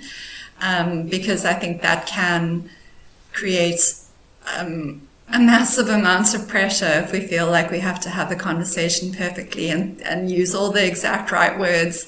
That can, really cause a tremendous amount of anxiety. And so we do need to take that pressure off ourselves. We're human beings, and especially where emotions are involved and when our heart is involved, conversations are not going to be perfect. We're not going to use the perfect words all the time. And I love the fact that he is giving permission to people to be imperfect. That's actually great. And I like the fact that he's made the point that a difficult conversation might initially drive you apart. It's normal to take space after having a difficult conversation, after airing out an issue which might be a little bit unpleasant. It's normal for you both to take a bit of breathing room to cool off and think about things. And in the right kind of relationship, it will ultimately bring you closer together. Notice I say in the right kind of relationship, because in the wrong kind of relationship, that bit of healthy distance that you take after a difficult conversation actually causes things to fester, and things don't actually get resolved, and that's the mark of a relationship that probably needs to be let go of. But what he's saying here is good advice, I would say. Respect myself more. So I'm going to have this difficult conversation. What's my intention and what's the outcome that I want? Instead of how can I perfectly deliver this, which is why half the time we won't do it in the first place, is because we're trying to do it perfectly. Okay, so that's a tough one. One challenging conversation. And you'll find that in the Facebook group that we've created, where you're going to have your community for this, you'll find that there will be some really interesting stories that come out of mission number 3. I want you to be really active in that group. You're going to find that there are going to be some hard stories that come out of number 3. And also some very liberating ones. But all of them are going to be a step forward for the person's confidence who's willing to have the hard conversation.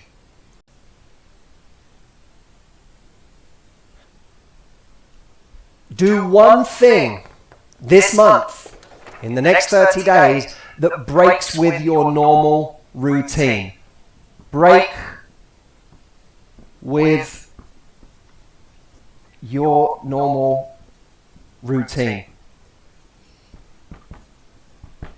Now, I want you to think about not trying to do this perfectly either, but just doing something different.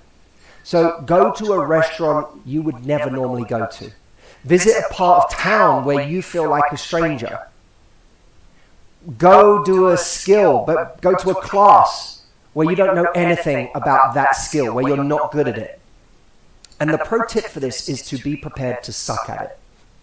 Okay? So whether it's sucking at going to a new part of town because you don't know where anything is and you don't know where the best restaurant is and you don't know how to find your way around, that alone is progress. Getting out of ourselves and being willing to just mess up.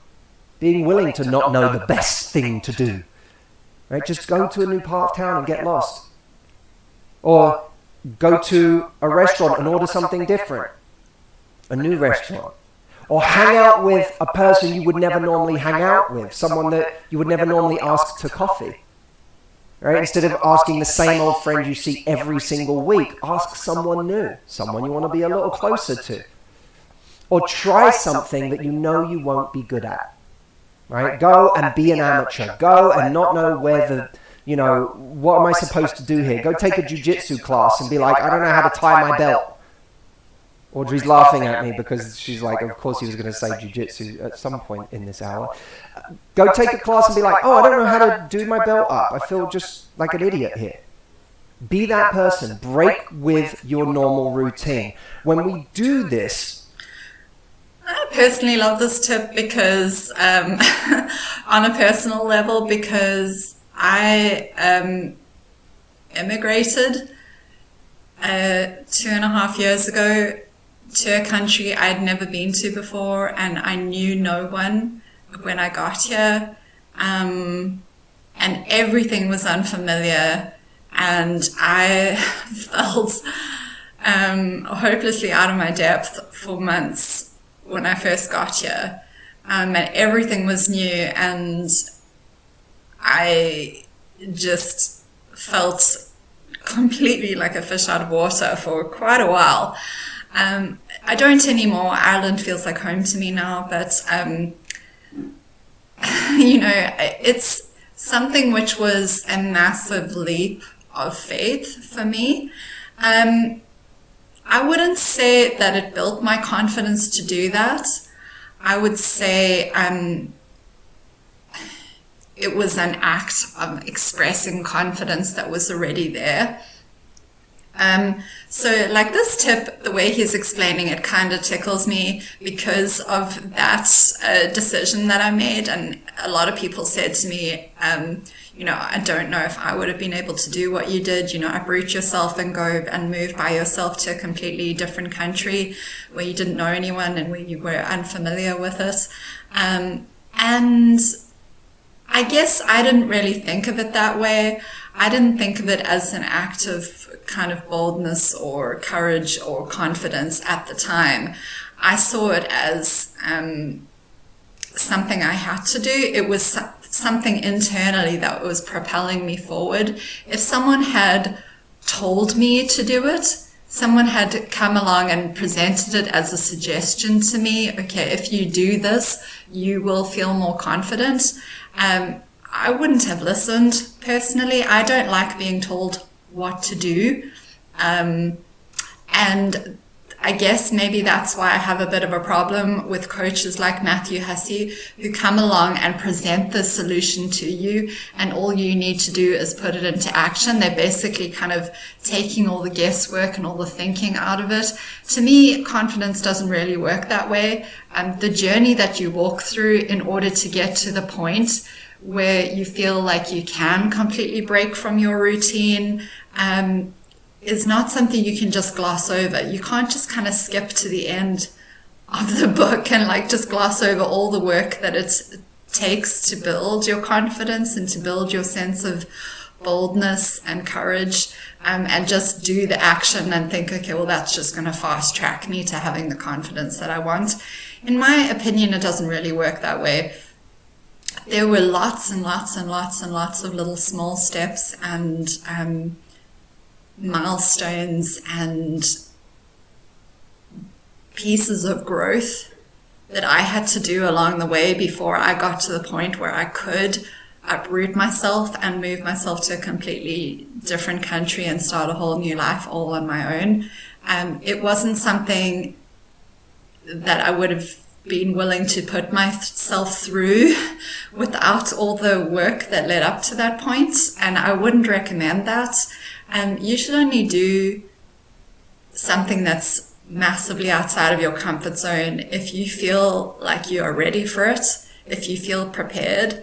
I'm not actually an advocate of just throwing yourself into deep water and just kind of hoping that you can swim. Now, luckily, the suggestions that he's giving here are pretty small suggestions. He's not advising anyone to move to a completely different country. He's not advising them to get out of their comfort zone to that extent.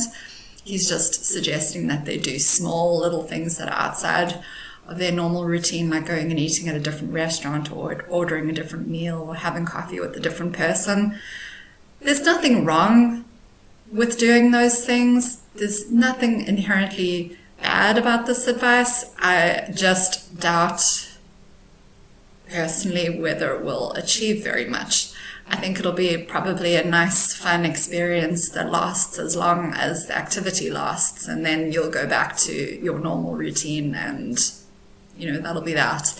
Because as I've made this point many times now, true confidence and boldness and courage is something you have to build up over time. It's a process that you have to work and fight very hard for. It's not just something that you can just kind of go out and grab one day and it's yours, and okay, well then now that I've gone and eaten at a different restaurant, I suddenly have the confidence to go and take risks in my life. It just doesn't work that way. You may have heard of neuroplasticity, and there are taxi drivers in London who literally change their brain over time because of their awareness of the map of London. Yes, over time. That is the key phrase. You are not going to be brilliant at a new job in your first week of doing it. You're not going to feel confident in that job in your first 3 months of doing it. It takes years. It takes a very long time to develop the sort of confidence that he is promoting on this video. What he's giving here are just fun little kind of bite-sized steps that you can take, and as I say, there's nothing wrong with it exactly. I just don't think it's going to result in any kind of long-term change. The true growth and results are something that you have to be inspired and motivated to work for over a long period of time. And that requires a whole different set of skills: patience and perseverance, resilience, resourcefulness, humility, just all kinds of things. And confidence is only one little part of it. Extraordinary. That's neuroplasticity. The brain changing in response to what we demand of it. I like to think of there being personality plasticity. That when we, and what I think of as identity plasticity. When we do new things, we're messing with our identity. We're messing with our sense of self. Who am I? I'm not a person who eats in this part of town. I'm not a person who does this activity. I'm not a person who does a wine and paint evening. I'm like, that's not me. I'm not a person who hangs out with this person. Once we start doing that, what we're doing, we're not just messing with our sense of self, we're expanding it. And expanding our sense of self starts as a messy process. But that doesn't matter. We're not trying to be perfect. Well, maybe, but it is also something that has to come from the inside.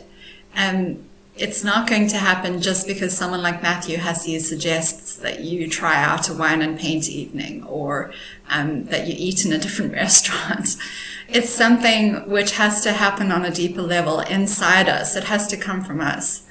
And it has to be something that we want for ourselves. He can't want it for us.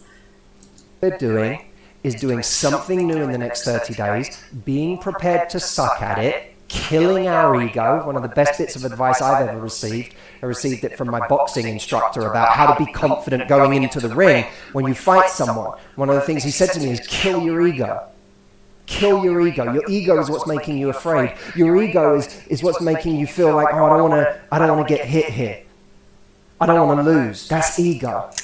Well, it might be ego, but it could also just be your body's natural response to a physical attack. When you're in a boxing ring, you are being attacked physically. That being afraid is a natural response to that. That's not ego. That's not something we want to get rid of. That is normal, natural survival instinct working correctly. So you'll be more relaxed if you could just kill your ego and go in there calm. Okay. Being relaxed in a situation that's potentially risky, dangerous, okay, well, it can be a good thing. It can be a good thing in the sense of you being calm, but not in the sense of you getting rid of your fear. As I've said many times in this video now, fear is healthy. Fear alerts us to danger. It alerts us to risk. It shows us that there's something in our environment which is a potential threat, which is maybe not good for us. And we don't want to get rid of that. Like, yes, you can approach risky situations with a sense of calmness and practicality, and you don't have to be a nervous wreck.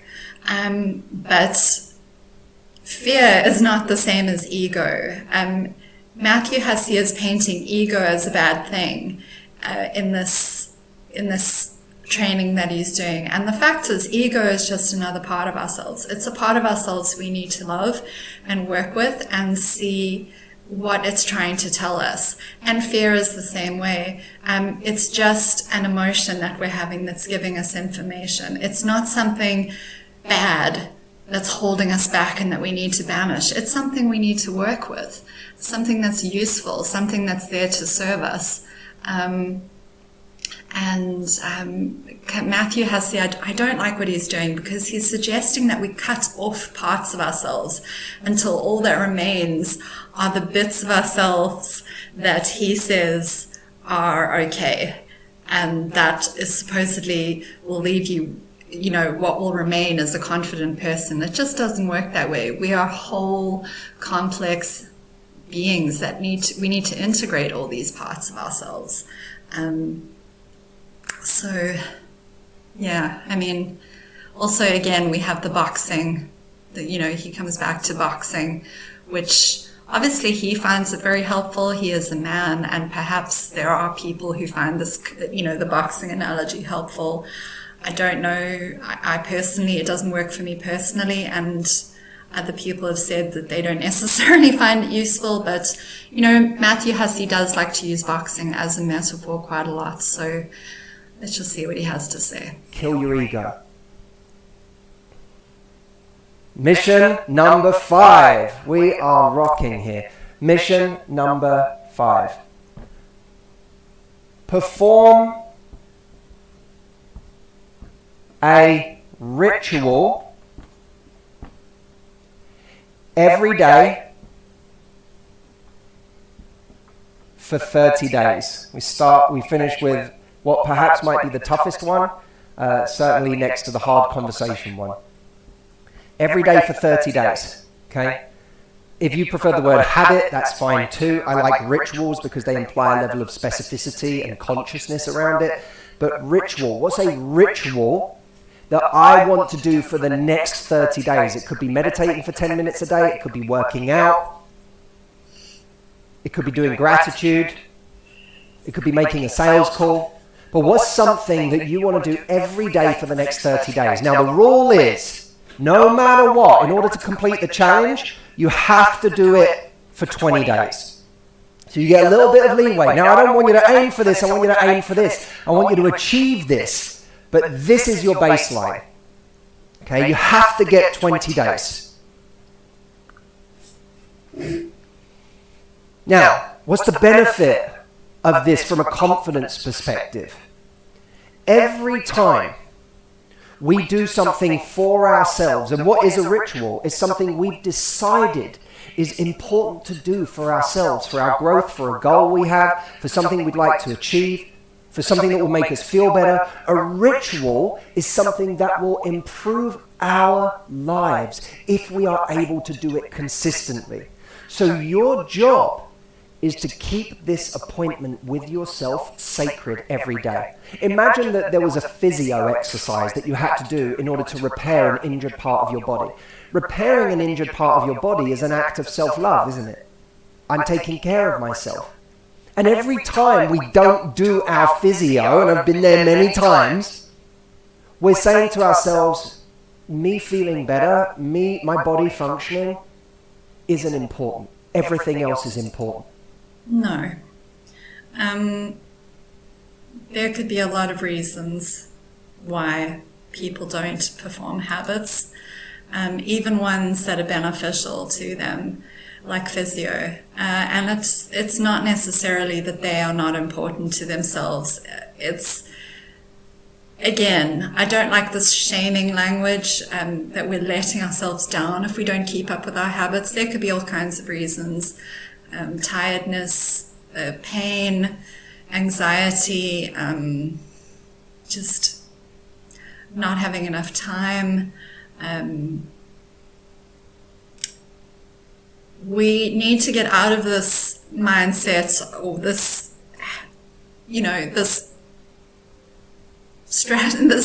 this approach of beating ourselves up and saying, okay, well, if I don't do this, it means I'm letting myself down. It must mean I am not important to myself if I don't do this. I don't think anyone really, I don't think that's what's actually motivating or driving anyone, that they are consciously thinking, okay, well, I'm not important to myself. I'm not doing this, so I'm not important to myself. Everything else is more important to me. That's not how that works, really. We are all important to ourselves. We just might be expressing that in different ways, each one of us. Everyone is facing different challenges. Everyone is trying to overcome different obstacles, and they're doing it in different ways. It doesn't mean that we aren't all important to ourselves in our own way. Every one of us has a survival instinct. Every one of us has self-preservation instinct. Every one of us is doing the best that we can in our own way. And to truly overcome self-sabotage, we need to work to understand why we do the things that we do, and not just blindly beat ourselves up and say, okay, well, I must not value myself. I must not be important to myself. There is usually a deeper reason why people are not doing those things. And sometimes maybe it's because the goal that they're setting is unrealistic. Now, the goal that Matthew Hussey has set for his audience here is to do a habit every day for 30 days, or at least 20 days out of those 30 days. And right off the bat, he's admitting that it's difficult, because he's asking people to make sure they do it for at least 20 days. So he's acknowledging that there is a good chance that some of those days people are going to fall off the wagon, because habits are it's difficult to keep that sort of appointment every single day. And personally, the approach I like to take is I like to break things down into actions that I don't find difficult to do, that don't fill me with a sense of dread, that are not too ambitious. We talk about SMART goals, and the A in SMART stands for achievable. So if you don't think you're going to achieve that, it means the goal is too big. Set a goal that you actually can achieve and keep breaking it down until it's smaller and smaller, until it's something that actually feels right to you. I'm a great believer in not fighting against yourself. I'm a great believer in working with yourself to find what actually feels good, what actually works. And you definitely shouldn't be striving for goals that are going to have you beating yourself up. That's not healthy. Or having you talking down to yourself. I'm not important. I'm showing myself I'm not important to myself. I can't trust myself. All this sort of thing that he's going to go on to say. You shouldn't be speaking to yourself that way. You should be setting yourself up for success. So that's how I feel about that. So it's this little act of betrayal. It's this a little act of betrayal. Ourselves. Come on, Matt. This makes me angry. Now he's suggesting if someone can't keep up these habits every day, that they are betraying themselves. That's fighting talk. That's a really strong word. What is a betrayal? Betrayal is the sort of word you use when someone's lied to you, stolen from you, cheated on you.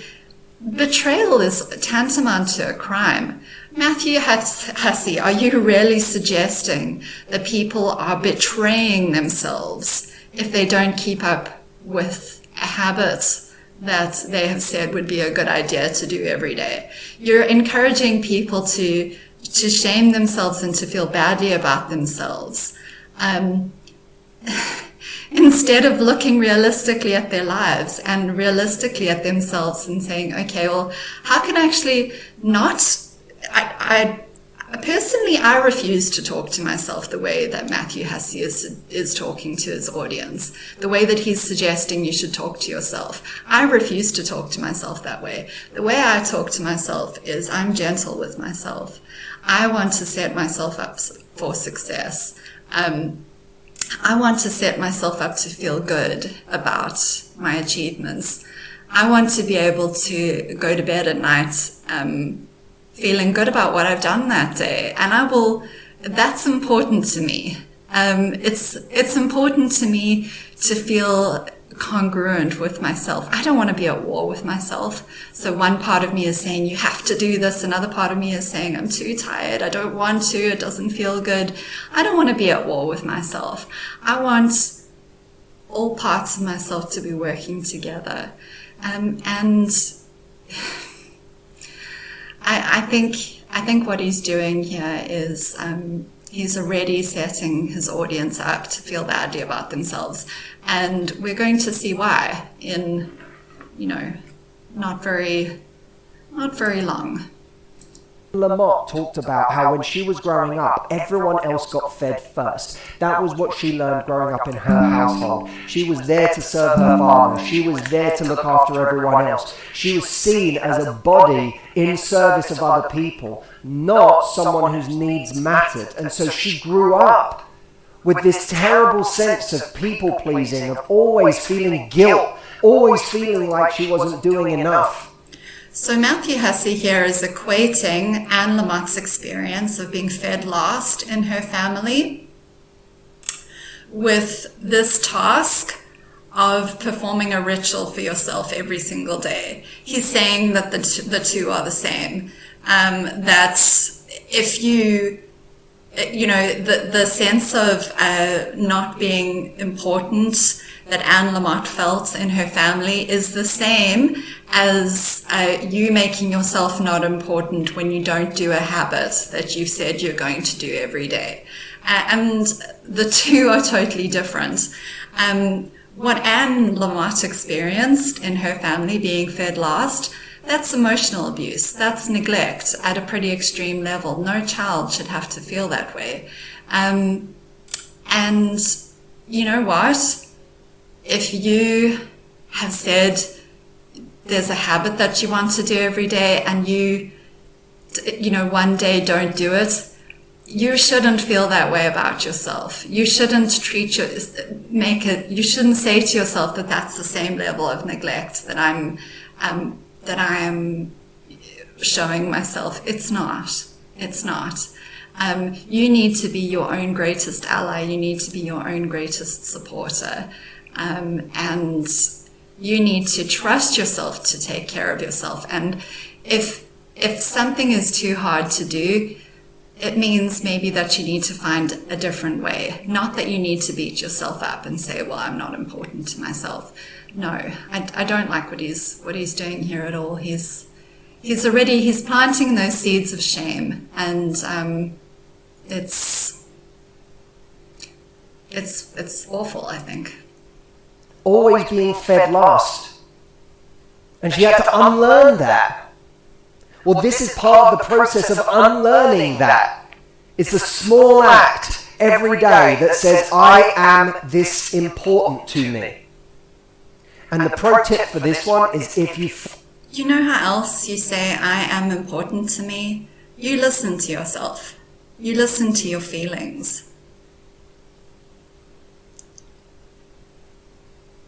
You take care of yourself and you don't shame yourself when you feel a particular way, or when you aren't able to meet a goal that someone like Matthew Hussey tells you have to meet. So he's saying, instead of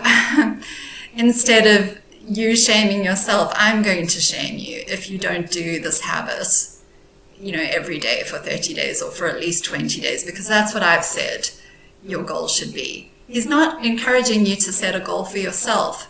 He's saying, I have set this goal for you and you better meet it. Fall off, get straight back on. So if you fall off the wagon, don't give it some big story like, I can't believe I did this. I did it again. This is so me. I always do this. Instead of attaching so much story and so much meaning to it, I want you to kill your ego, because that's ego too. Ego isn't just, I'm so great. Ego is, I'm awful. I'm uniquely, terribly awful. No, that's not ego, Matthew Hussey. That's not ego. And look at the little smirk on his face. I just can't stand it. That's not ego. When someone is down on themselves, like, I can't believe I did this. I'm uniquely awful. I'm hopeless. I can never get it right. That's not ego. That's actually probably the voice of someone from earlier in their lives who was hard on them. A teacher, perhaps, or maybe several teachers, a critical parent, an abusive partner, someone. We even have inner critics inside ourselves, and believe it or not, our inner critic loves us as well. Our inner critic is, when someone criticizes us, when someone in our life is hard on us and makes us feel like we're failing again, a lot of the time, even when that person is no longer around to criticize us, our inner critic takes over and makes us believe that we have to be hard on ourselves in order to survive, in order to make it through the situation. And so our inner critic is trying to take care of ourselves. It's not ego. It's not ego doing that. It's, a lot of the time, it's self-preservation. It's, we believe that if we can just be hard enough on ourselves, we will be okay. If we can just hold ourselves in check, if we can just stop ourselves from failing or from making mistakes, because we make ourselves feel terrible each time we make a mistake, then we'll be okay.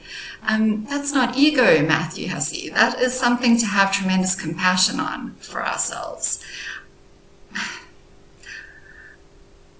I really do question this man's ability to help people. I do really question his level of empathy sometimes.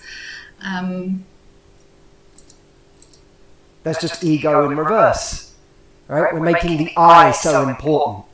I want you to remove the I from it. Your job is just to perform that ritual every day. Keep the appointment with yourself. So those are our 5 missions that we're going to do over 30 days together. And I told you today that we would get deeper than that. Because this is great momentum. This is a way to get the ball rolling in your life. But we need to do more than get the ball rolling. So how many of you think that those 5 tasks that he has laid out for us now over a period of 30 days, how many of you think that any of that is going to lead to long-lasting growth or change in a person's life? You do them for 30 days. If you keep up with the 30 days, I would say that's tenacious. That's dedication. If you're able to do them for that, over that 30-day period, if you're able to complete the whole 30 days. But what about when those 30 days are up? And people go back to their normal lives? Then what? Momentum is great. That's why I wanted to do something practical with you today.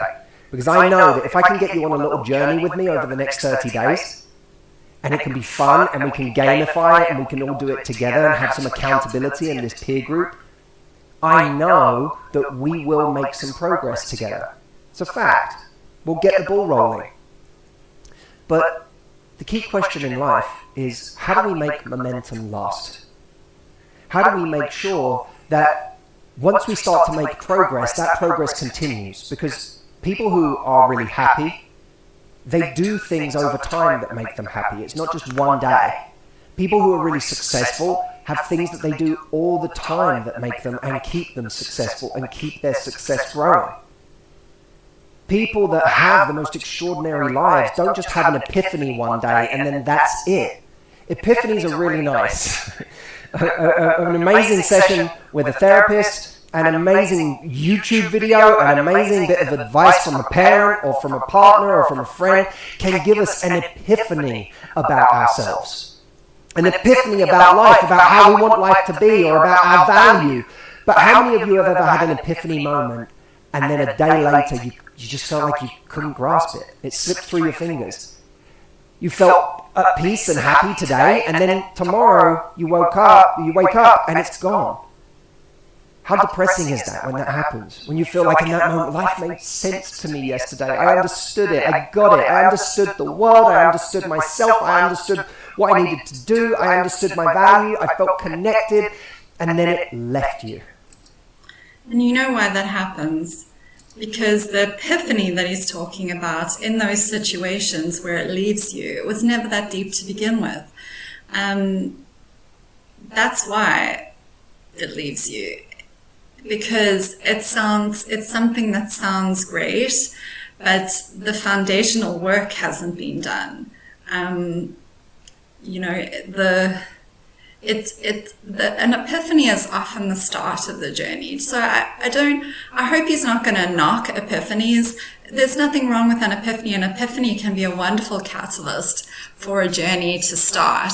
Don't beat yourself up or be too disappointed if an epiphany doesn't last. An epiphany is often, it's not the whole, it's what I've been saying all along. An epiphany is a small, short-term realization. But in order to achieve lasting change, you have to go on a journey that takes time. You can't short-circuit that. You can't take a shortcut by watching a YouTube video or by having one session with a therapist. It's something that you need to persevere with and be persistent with over a long period of time. It's something you have to devote yourself to. And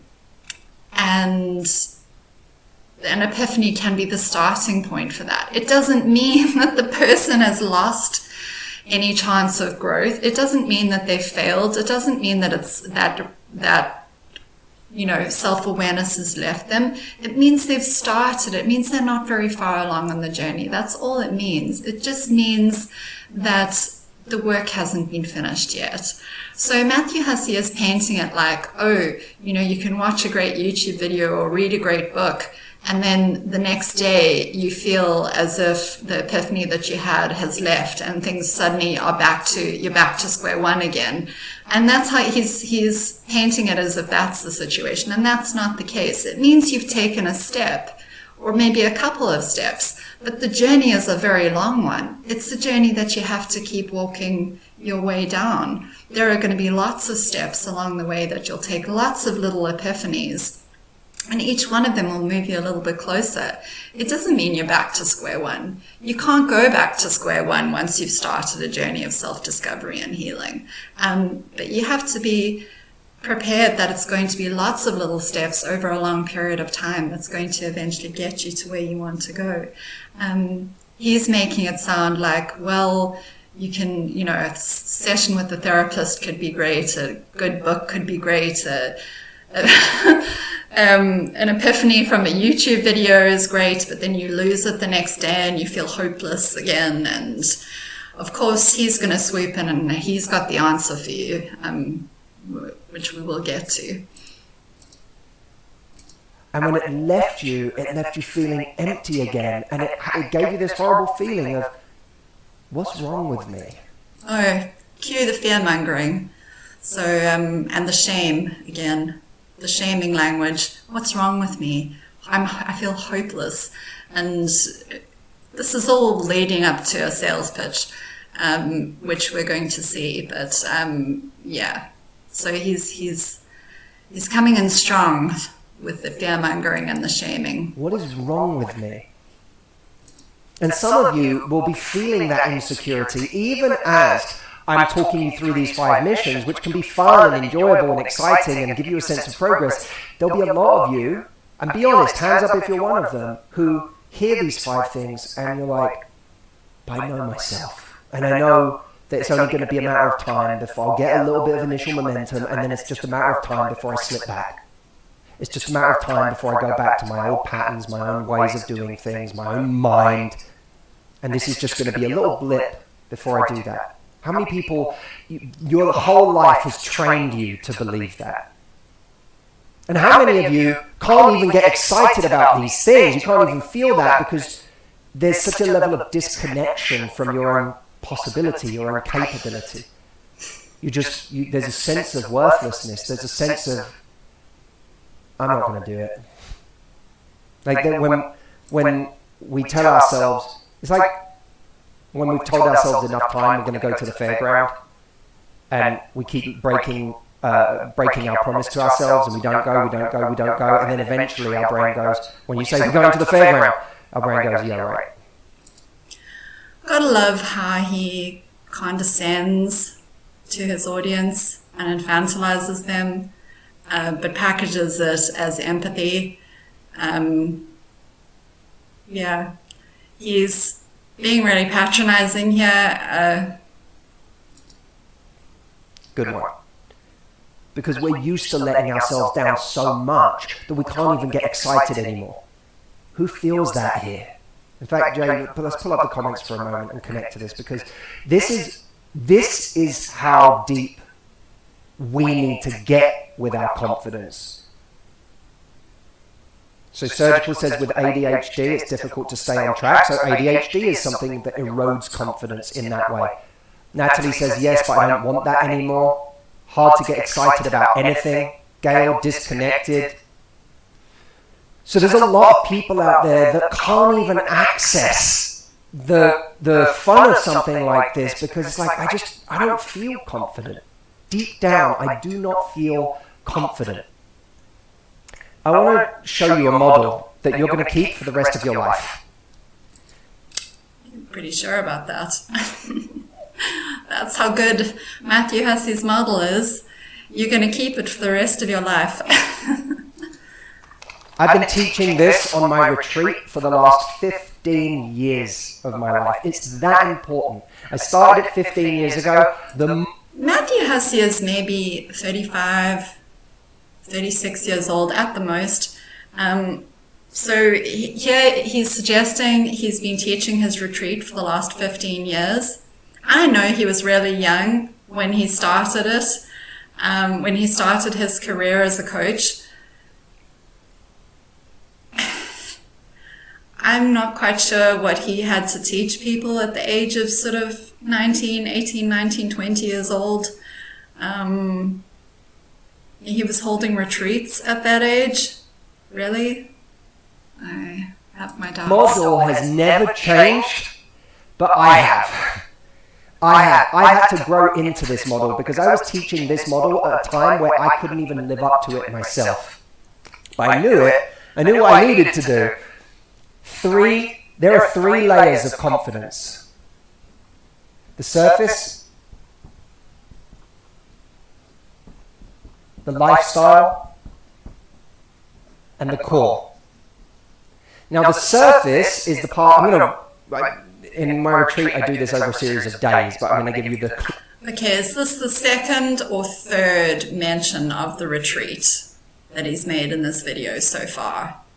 Let me know if you have noticed any more times that he's mentioned it. You'll see that the number of mentions of the slowly increases as we get towards the end of the video. Cliff Notes version right now. On the surface... Oh, and by the way, he's already setting you up for the idea that he's only giving you a small amount of content in this free video, and that if you want more content, if you want the full version, you need to pay for the retreat. That's how confident we are perceived as being by other people based on the way we walk, the way we talk, the way we gesture, the way we emote, the way we use our face, our volume, our pitch, how relaxed we look, how in charge we look.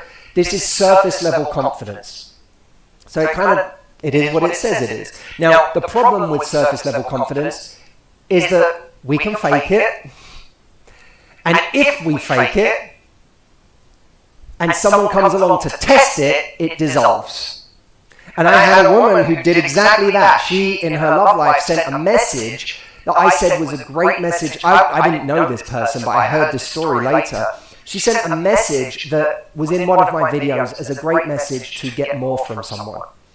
And she basically told him, hey, this isn't good enough for me. If there's not more effort on your part, I'm not interested in continuing. He said, this doesn't sound like you. You know what she did? She said, instead of saying, you're right, it doesn't sound like me because so far, I've been indulging a situation that's not right for me. And that's wrong. That is me just being excited to spend time with you. But you know what's more important to me than spending time with you is honoring what I actually want. And what I actually want is something meaningful in my life. I want to invest time in someone who's open to a relationship the same way I am. Because otherwise this is just wasting my time for a bit of fun. I'm worth more than a bit of fun. She didn't say that. What she said was, when he said, this doesn't sound like you, she said, you're right, it doesn't, because there's this guy, Matthew Hussey, and he has all these messages, and I sent you one of them because I really want more with you, but, I just didn't know how to say it, and you can imagine how the rest of that went. It was mortifying to hear about. I'm sure it was even worse to be a part of as an exchange. And this is the problem that happens when you watch one of his videos and he gives you these like copy and paste texts that you can send when you're in one of these situations. So I gather the woman he was talking about was in a kind of friends with benefits situation with the guy, or some sort of situationship with the guy where she wanted more from it than he did. He probably wanted to keep things casual, and she wanted a relationship. That's kind of how it sounds. And Matthew Hussey had suggested in one of his videos that she send a message, something like, this is not good enough for me. I want more for my life than this. I want a real relationship. And then as soon as the guy came back and tested it, she crumbled. And this is the problem when the work hasn't been done on a deeper level, when we're simply taking advice that coaches like Matthew Hussey have put out there, and we're taking it on as our own. without really believing what we are saying.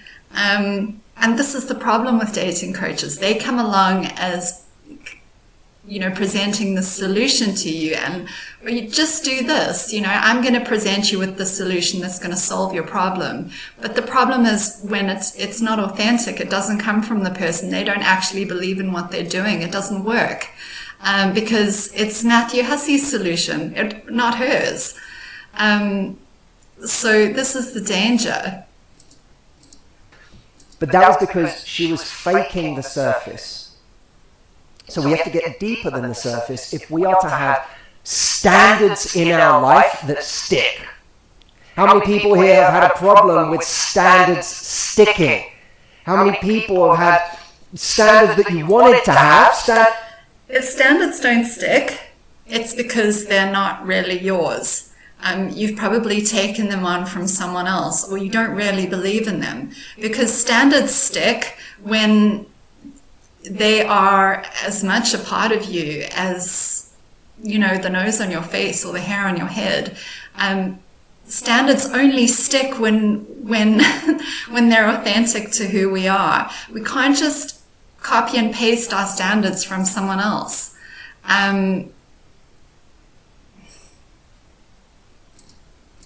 Standards that you faked at, standards that you tried to tell someone, this is my standard, this is what I want from you, this is what I need, this is what I will not put up with, this is what I want. And those standards fell apart the moment they were tested. We're going to talk about why. And they fall apart because people like Matthew Hussey come along, or even well-meaning friends and family come along and bully you into having standards that you are not ready for yet. That woman in that situation that he talked about, who was with a guy who wasn't committing to her,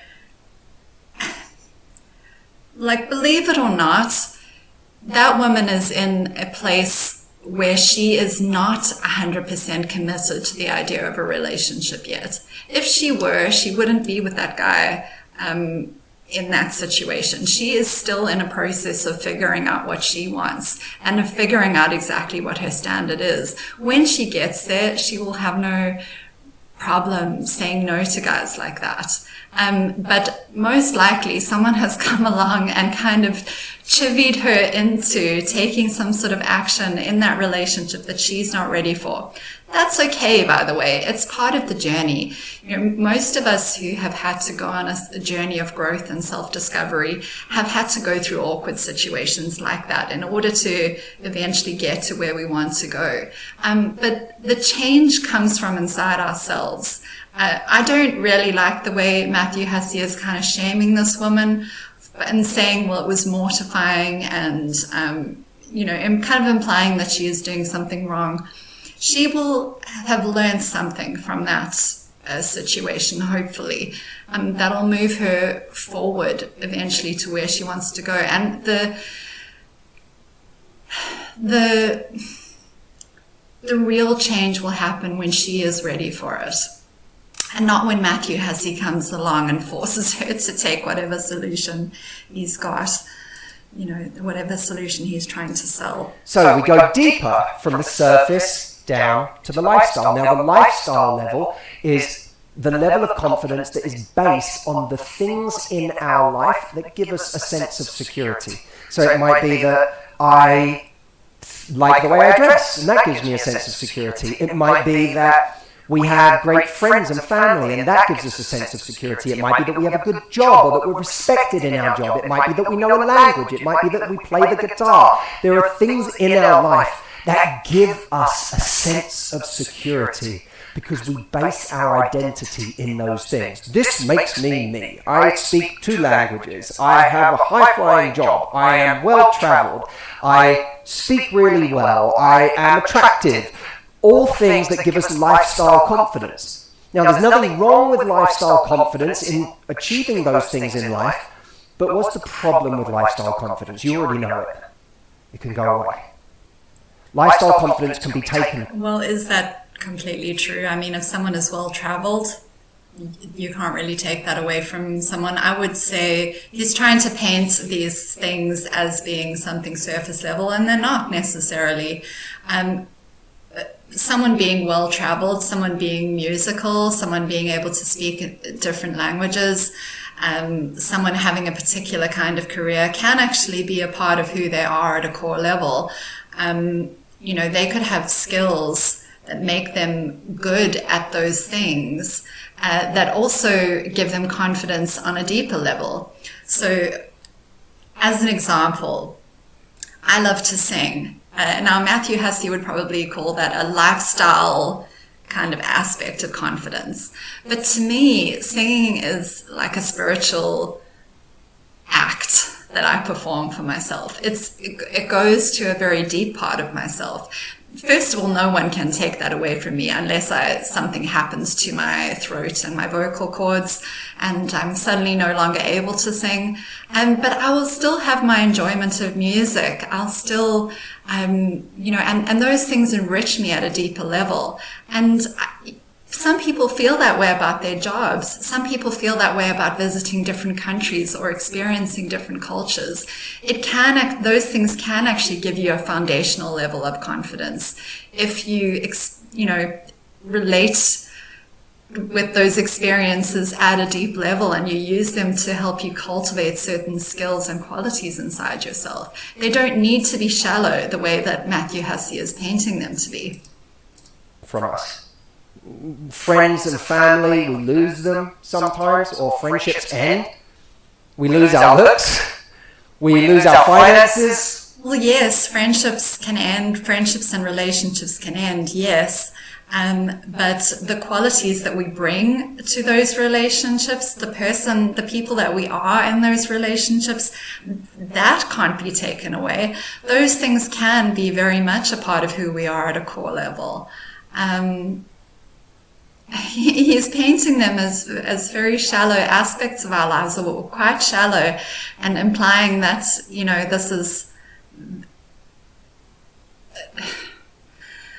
that these things aren't a part of our core confidence, when the reverse might be true. They could be very much a part of who we are and our confidence at a very deep level. We lose that job that gave us so much of our identity, or we get trapped in the job that gives us so much of our identity. That's a story for another time.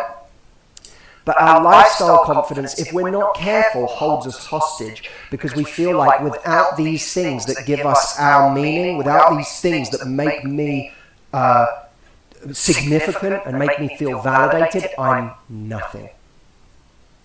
And that... Well, Matthew Hussey, again, I think he's telling on himself a little bit, in the sense that he's implying that the only reason people would do those things, have certain jobs, have certain friendships, relationships, do certain activities, is to validate themselves. And there's a whole host of reasons people could have those aspects in their lives, and which have nothing to do with validating themselves. It could be because they get a deep sense of satisfaction and fulfillment from those activities and things.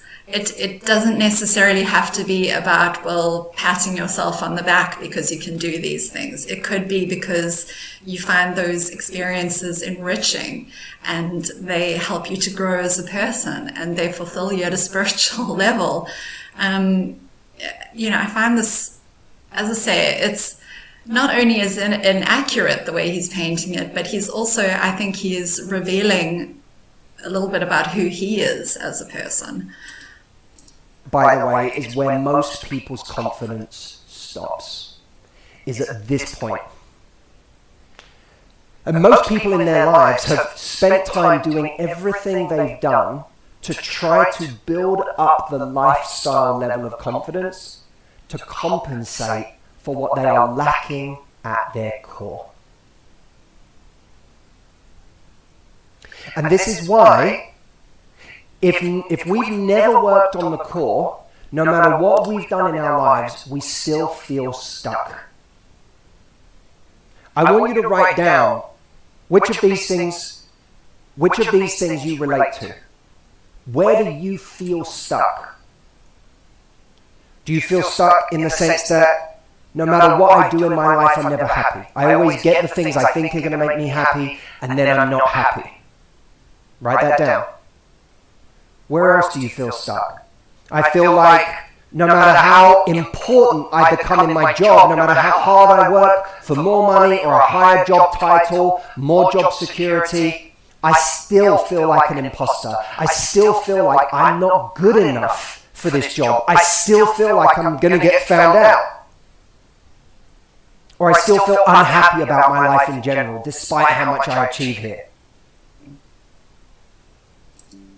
What about in terms of who you are?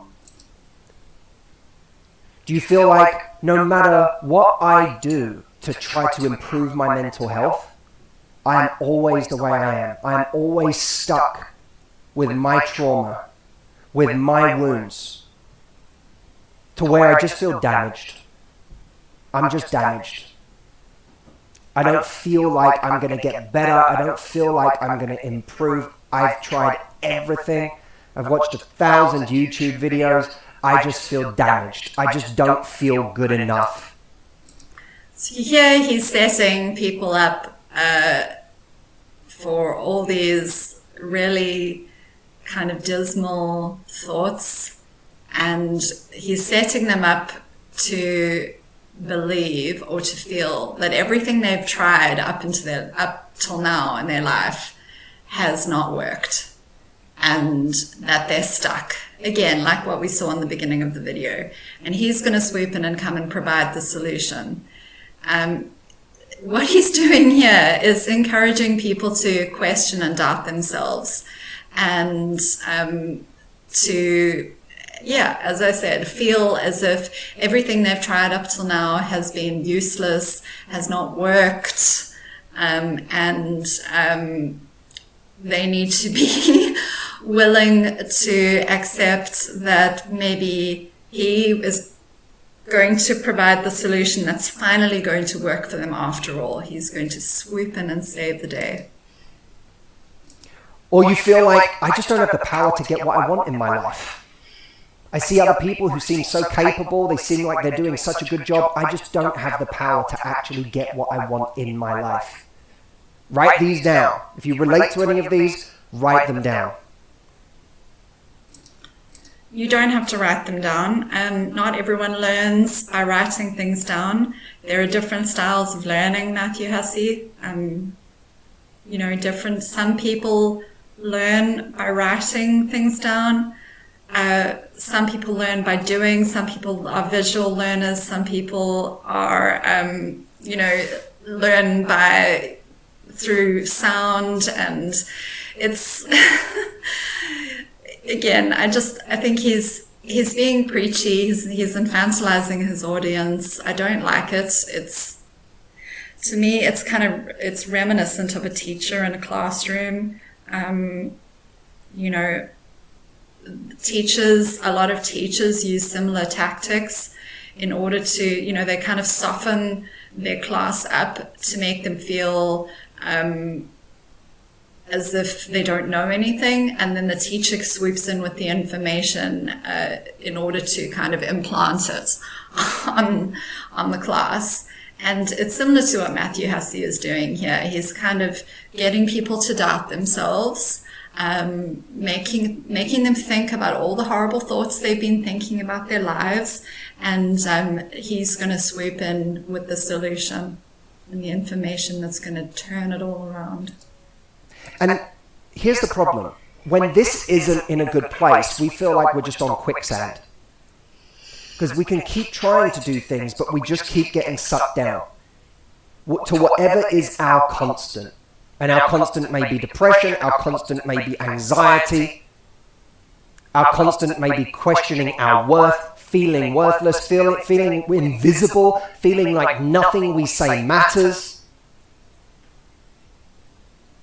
Feeling like we can't, how many people here feel like I can't stop doing my destructive patterns? I've got these destructive patterns and I just, no matter what, I keep doing them, and I've completely lost trust in my ability to stop doing those things. How many? So, building trust in yourself, as I've said a few times in this video, really does start with not seeing yourself as the enemy, not seeing yourself as the problem, not trying to get rid of parts of yourself. It starts with trying to understand yourself and building trust with yourself, not cementing the idea that you yourself can't be trusted. You need someone, you can't trust yourself. You need someone like Matthew Hussey to swoop in and make you all better because you can't trust yourself. That doesn't work. You know, that's not going to build trust with yourself. All it's going to do is make you dependent on guys like this. People here don't trust themselves to assert their boundaries. And no matter how impressive you look on the lifestyle level, you meet someone you find attractive and all of a sudden you have no boundaries whatsoever. You have no standards. Why is that? Because we're not core confident, because we put them on a pedestal immediately. In spite of everything in our lives, we said, this person's more important than me. Their time is more important, they're more... He's painting this as your problem. This is your issue. If you make someone more important than yourself, if you have no boundaries, he's describing it as your problem. You are the one who needs to do something different. This is a core problem with you. This is what Matthew Hussey is saying. He is completely disregarding the fact that there are a lot of people in life who come along and bulldoze our boundaries. We try to put up a boundary and those people just ignore them. Or they treat themselves as more important than we are. And even if we don't actually believe they're more important than we are, there are people who force us to treat them in such a way that they do seem more important than us. And it's them, it's not us. Now, yes, we have responsibility to recognize people like this for what they are and distance ourselves. It's not about learning new ways of handling people like that. It's about getting the hell away from people like that.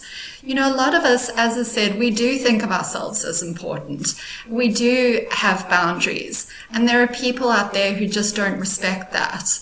And Matthew Hussey is trying, as I say, he's trying to paint it as, well, he can teach you how to get different results with these people by just having stronger boundaries or treating yourself as more important, when that isn't even the problem.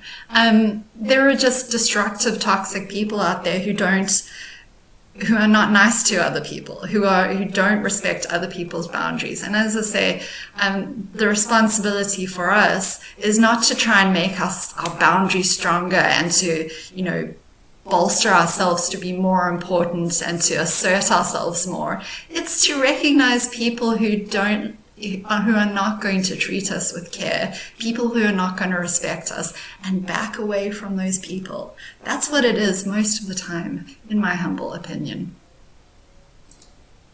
Attractive than me. I need them more than they need me. They're going to leave me if I'm not careful. I have to do everything to please them. I have to do everything to keep them around.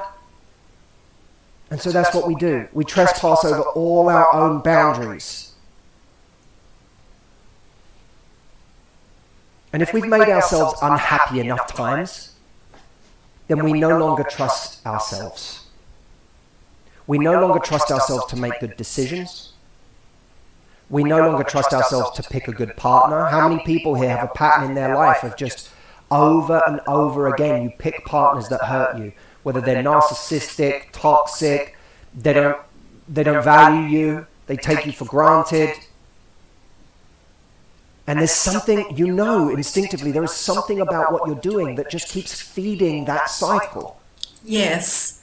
I mean, yes, there are people who get caught in that toxic cycle of choosing partners who don't respect them, who don't treat them with care, who don't respect their boundaries, who continuously get into unhealthy relationships. I used to be one of those people, and I was very, very hard on myself and down on myself for doing that.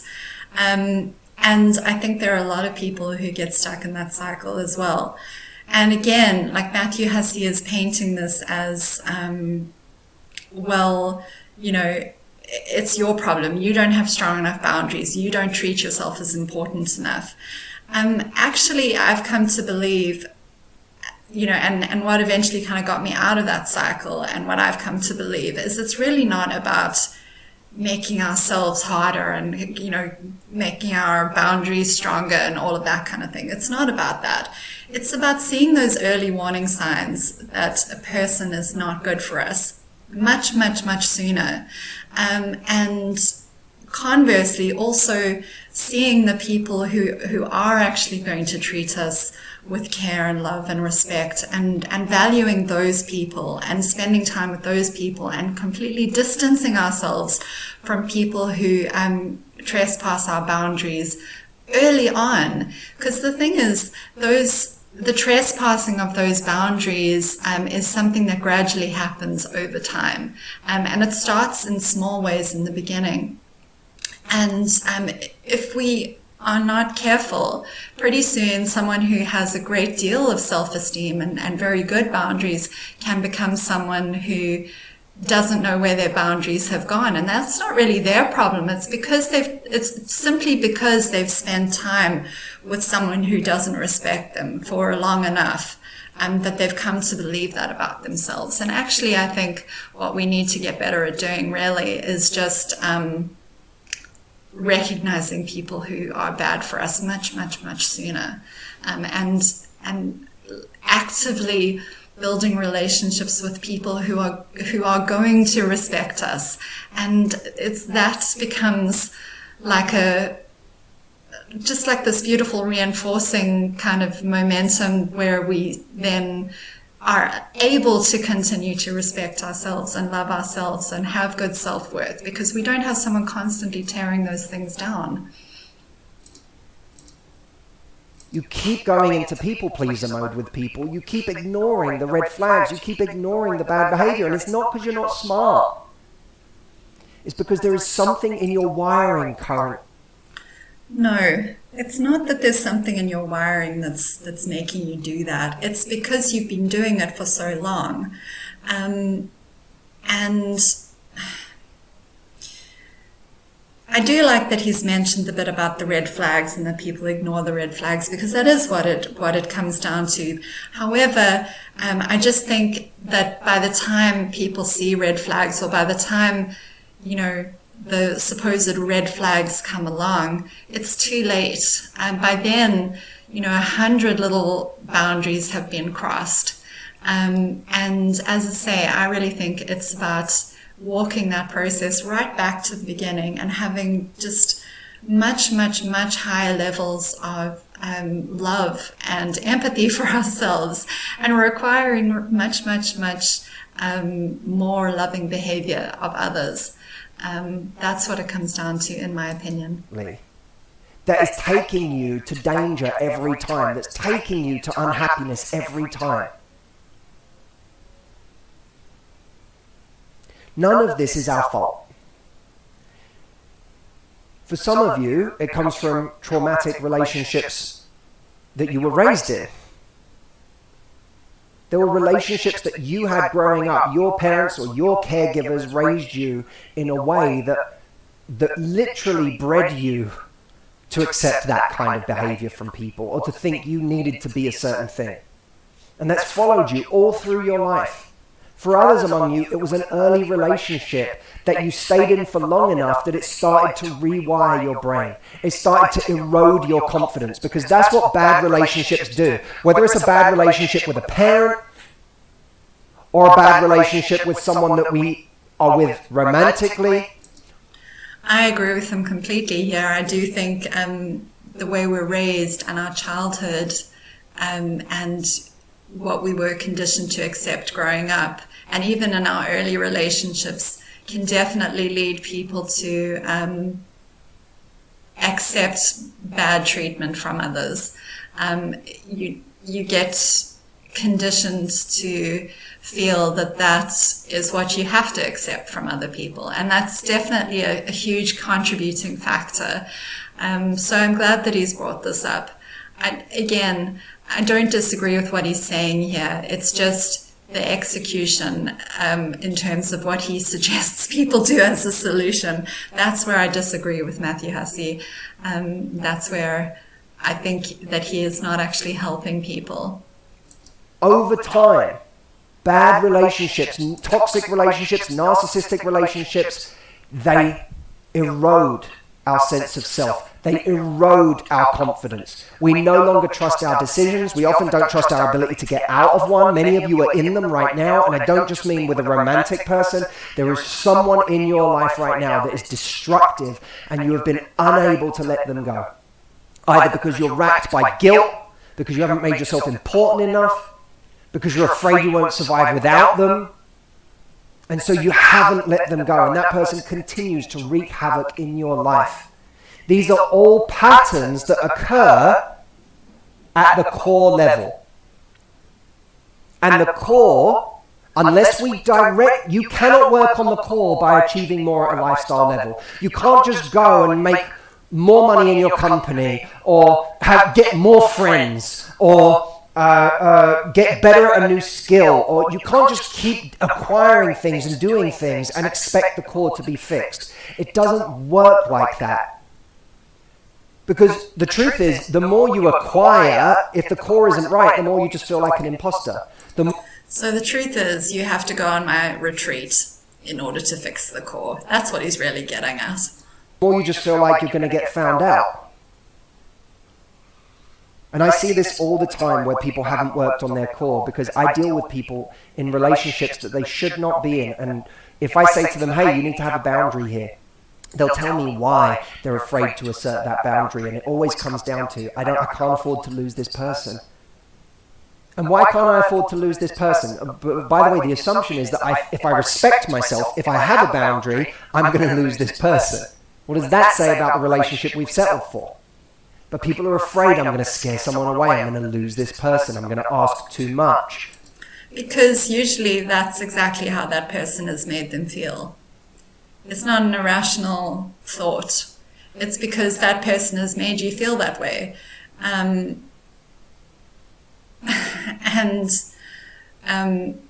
Actually, the ability to walk away from those sorts of relationships diminishes over time the more that you're around a person like that. It's why it's really important not to get into those relationships to begin with, because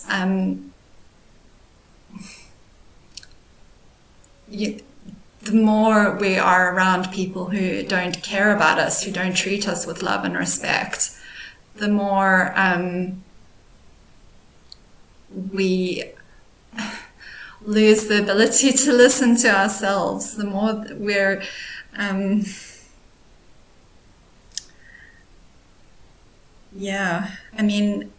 it's so important to be with someone who makes you feel good, who makes you feel cared about, who treats you with the same level of love that you ought to be showing yourself.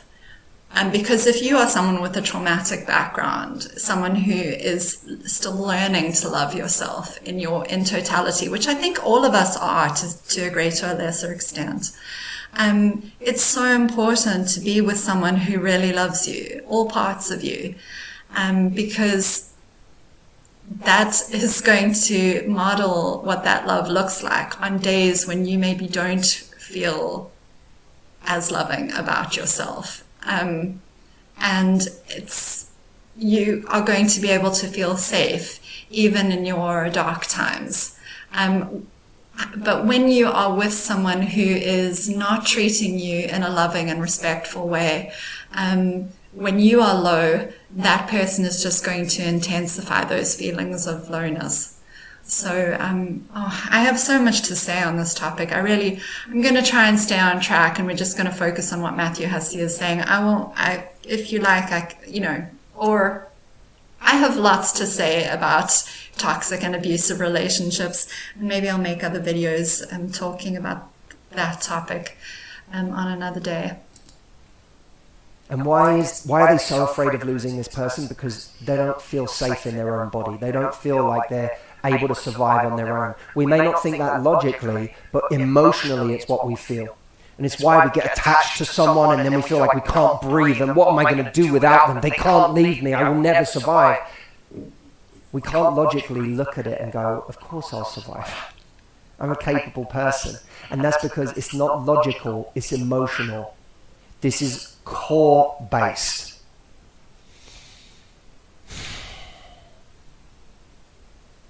This is why, by the way, for 15 years of my career, people have come to Florida to spend 6 days with me. It's not because they want to just acquire more things at a lifestyle level.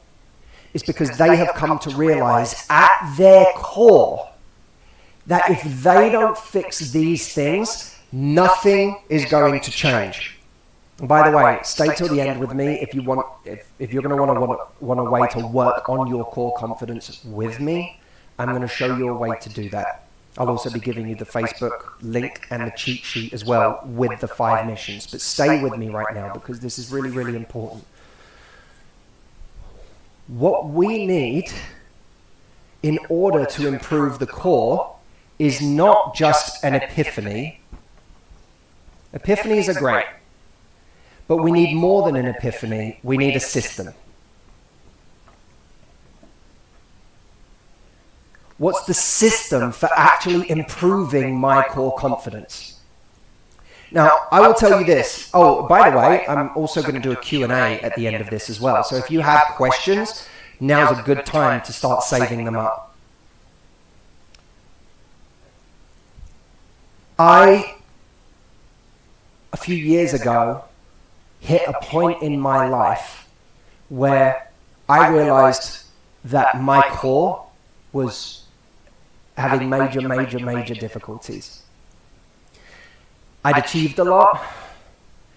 I had a life that a lot of people thought would be a really great one. And Matthew Hussey can never talk about his difficulties without also pumping himself up. Yeah, well, I'd achieved a lot. A lot of people thought I must be doing really well and that I must have a great life, but it was all a lie. I don't know. This guy is not very authentic to me. I don't doubt that the story he's about to tell is true, but I would just say, what does it really say about him? And what he's been doing, supposedly as a coach for the last, according to him, 15 years. What they didn't know is that I had been ignoring an enormous amount deep down that I had never solved in my life, that I'd never improved. Things from childhood, things that were patterns that I did to myself, ways I made myself unhappy, ways I made myself anxious. And at a certain point, it started to manifest itself as a physical symptom. I got a ringing, an intense, loud ringing in my ears, tinnitus, for those of you that know what that is. And if you've ever had tinnitus, even for a brief spell, you know that it's initially, if you think it's not going to go away, terrifying. And I worked myself up so much because I tried to control this thing and it would not be controlled. And eventually it started to manifest itself as pain in my head, not just ringing in my ears, but a throbbing pain in my head and down my neck that made most of my waking day miserable. Initially, I did everything I could to try to fix this at a lifestyle level. When I say I feel like I did everything, I feel like I did everything. I went to an acupuncturist and multiple acupuncturists. I went to chiropractors to see if maybe it was to do with my skull and my spine. I meditated. I went to Germany and spent over $10,000 on what's called, I forget the name of it, but they take your blood and they spin it in a centrifuge and inject it back into you, the plasma back into you. It's a pretty it's a version of PRP, but I flew to Germany in the height of a really difficult time in my life to do this treatment. I really hope, amongst all the things that he tried, that he went to a specialist. I'm assuming that he did. He's talked about acupuncturists, chiropractors, and this blood PRP thing. All sounds like alternative medicine to me. Nothing wrong with alternative medicine. I personally think chiropractors are wonderful. There's a place for alternative medicine, but I really do hope that that he went to see a specialist as well. You know, an audiologist, a maxillofacial surgeon. This is very sad. It's sad to me as much as I, criticize Matthew Hussey. I feel sad hearing this. It's awful when someone struggles, and I think it's particularly awful when they're trying to desperately control and solve the problem. And that to me is always, it's particularly sad. Didn't work. I started trying to eat differently. Didn't make any difference. Over the course of 5 years, I tried so many things and spent so much money trying to change this thing, and it never shifted. And I had that feeling in my life that I'm never going to be okay again. I'm never going to enjoy life again. I had a very serious moment where I thought, I don't know how I'm going to get through this in my life. I don't know how I'm going to move on from this, because my joy is stripped from me. I don't enjoy anything anymore. I would wake up and it would be the first thought I would have was on my pain, and the same would happen when I went to bed. It was the last thing I thought about. Now, some of you are experiencing this in heartbreak. Some of you are experiencing this because of trauma in your life that's emotional. Some of you can relate to it on a physical level. But there was a moment where, having felt like I'd tried every physical thing I could, I was forced to go to the core. And I was forced to use a system that I have put in place over the years at my retreat that actually gave me... So I do wonder, and to me this is kind of confusing, because he says he's been teaching this system for the last 15 years at his retreat. And now he talks about a problem that arose in his life where he was forced to put the system into place. So was he not using the system before? Is that what he was saying earlier on in the video? He was teaching the system to other people, but he wasn't actually using it himself, this life-changing system? And if not, why not, if it was that great? Something daily to do to work on my relationship with myself, with life, with my confidence. This was a purging time in my life. So I purged relationships that weren't working for me, and people in my life that were massive causes of unhappiness and stress and toxicity. I looked at the way I was treating myself. I looked at the way I was working. I looked at the patterns of my life, and I discovered some really crazy things. I saw how much of my life was driven by guilt. How much of everything I did was driven by this feeling of guilt, like I'm not doing enough, I'm not working hard enough, I'm not giving enough, I'm not spending enough time with my family, or I'm not doing enough for the people I love. So much of what I did was driven by this guilt. And anytime I even mildly screwed up, I would go into these intense bouts of self-loathing and frustration at myself. And I saw just all these patterns that made me unbelievably unhappy. And I had spent so long with the rest of the world seeing me as a happy person. And in this moment, it was terrifying for me, because I was like, I can't get happy. And it was like all of the things all of my bad patterns, all of my self-loathing, all of the ways I told myself I wasn't enough, all of the guilt, all of the ways that I punished myself for not doing enough in life or for not being perfect, or all of it seemed to just collect in these symptoms in my head. When I started to apply everything I learned from my own retreat, I changed this on a deeper level than I ever had before. I thought I had done the work before, by the way, don't get me wrong. But I did it on a different level. And I did it using a system I've taught people for years. And I've never been more peaceful than I am in my life right now. The way I feel about my relationships is a level of peace. My relationships used to be driven by guilt and by dread and by responsibility all the time. And now they're driven by love. I can tell you right now that I never would have been able to attract Audrey, my fiance. Listening to the story, it makes me sad for him, because I don't doubt it. I don't doubt that what he's saying is true. I have watched his videos for a number of years now, off and on. I'm not a hard and fast consumer of his content at all. I watch it. If I do watch it, it's for entertainment purposes. I've seen a problem with his content for a long time now. But I sensed in him this kind of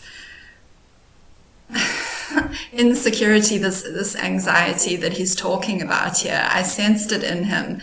And that's why I've often spoken about the fact that I don't know if he's necessarily equipped to lead people to healthy relationships and to a successful place, because he's more or less admitting now that a lot of it was a show or a front that he was putting on. And meanwhile, behind the scenes, he was very unhappy and he was not having success in his relationships. And they were sort of plagued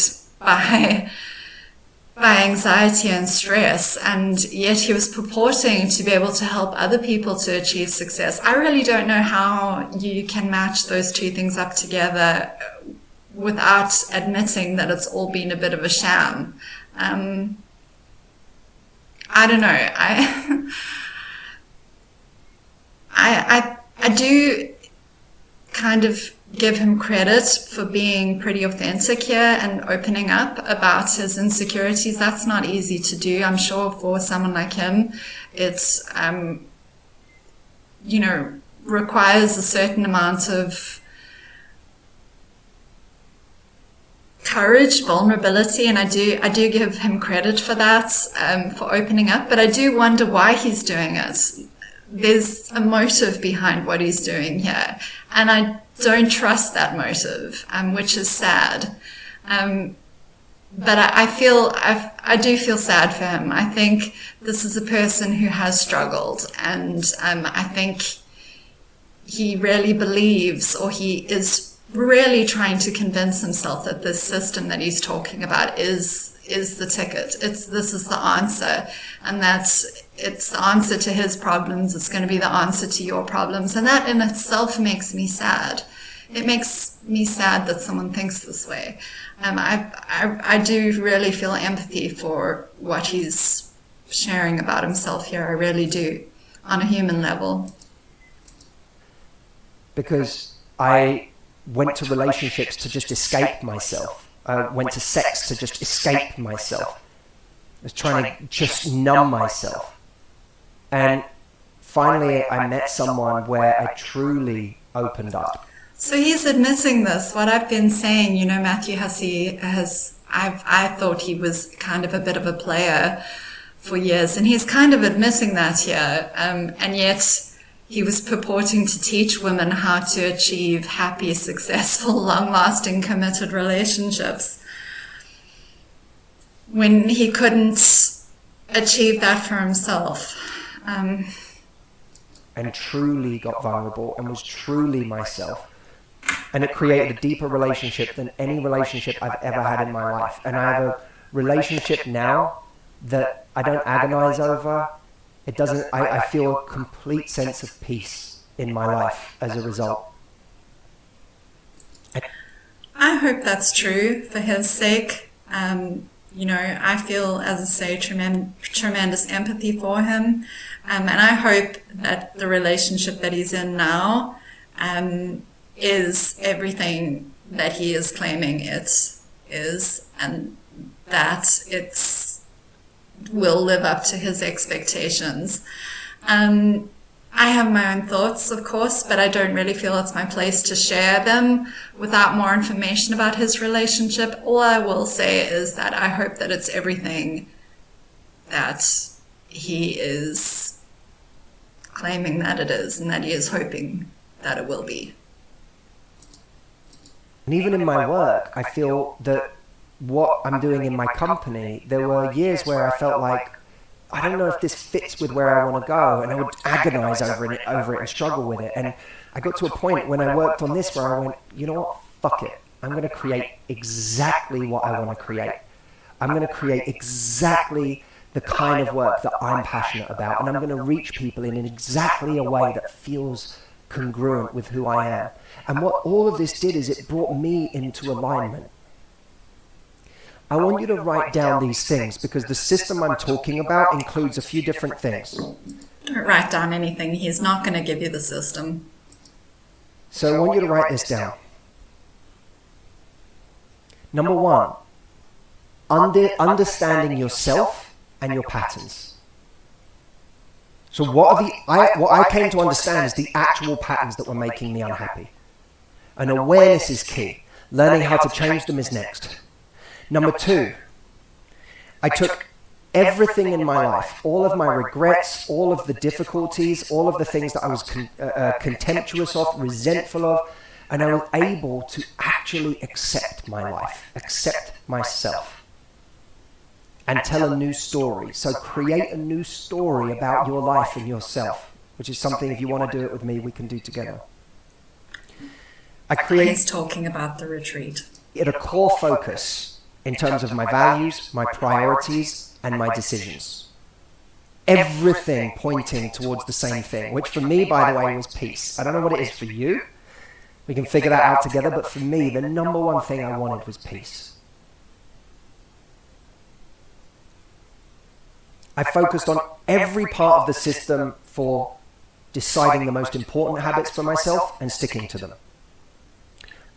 I used the part of the system which I call, this will make more sense to you if we go on a bigger journey together, but emotional buttons and truths. Two things that I have a file on my computer with these two things, and every single morning I connect with these things that I've created for myself that give me an extraordinary connection to me, my life, what I love, my day, all of it. I got back to, and everyone here who's done the virtual retreat will know what I'm talking about, or the live retreat in Florida.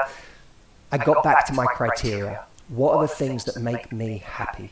What are the things I have to do every day to make me happy? And if you haven't figured out your criteria yet, this is a must. And I went back to my relationship with myself and transformed that relationship more than I ever had in the past. Now, all of this is a system. It's not just an epiphany. I can give me 20 minutes with you, I can give you an epiphany. What makes... He's pretty sure of himself there. Give me 20 minutes with you, I can give you an epiphany. Again, he's downplaying the value of an epiphany. He's saying, oh, well, I can just create an epiphany just like that. It doesn't matter who you are. Bit arrogance. Maybe a little bit, but he's saying he's put a cross through epiphany. Epiphanies don't matter. It's his system that's that's the thing. What actually gives us a better life is a system. Because I'll let you in on a secret. My physical pain hasn't gone away 100%. No one in my life will tell you that I talk about it anymore. There was a time where everyone in my life, Jameson... Okay, I'm confused. Have the physical symptoms, the tinnitus and the headaches, have they gone away or haven't they? Is he saying they've mostly gone away but not completely? is he just saying he doesn't talk about it anymore, but he still has those symptoms? What does he mean? I'm confused. So many questions. Would hear about it daily. This was my life for years. I would cry about it on a regular basis because I was in such despair. I didn't know what to do. And you can apply this to your anxiety, you can apply it to your depression, you can apply it to your lack of self-worth, your fear of losing people all the time. Whatever it is, that's chronic, right? Whether it's chronic physical pain or chronic emotional pain, there's a chronicity to what we're struggling with in life. Everyone in my life will tell you, I don't mention it anymore. I don't talk about it anymore. So is he just saying talking about it is the problem? It's still there, but we don't focus on it. We don't talk about it anymore? Or it's gone and that's why he doesn't talk about it anymore? I don't understand. That's not because I made all of the pain go away. It's because I have a system that completely transforms how I feel about these things. I'm here to tell you, if there are things on a core level, who here has felt like the damage that I've been through in my life, or the things that I've suffered with, the things that I've experienced, the ways that I got messed up as a child, I'm too damaged and I'll never change. Who feels that way? Right? I'll never be able to change that. Let me tell you something. You may not eradicate all of your trauma in your... Yeah, he goes with the fear-mongering again. This is the fear-mongering before he gears up for the sales pitch. Your life. But what you will do is transform your relationship with it, and you'll develop tools. I can give you tools that will allow you to deal with it differently, and that is peace. That's what gives us peace.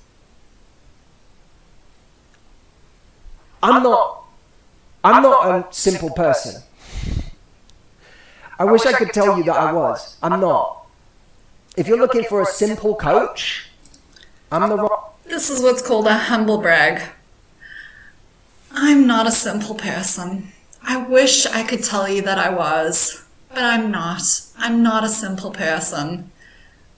It's just great. It irritates me, this sort of thing. He's bragging on himself, but he's trying to come across as really humble while doing it. Wrong person. I've struggled with anxiety since before I knew it was anxiety. I've struggled with overworking, with putting too much of my value in my work, with spending so much time feeling unsafe in my life that I'm always chasing a feeling of safety.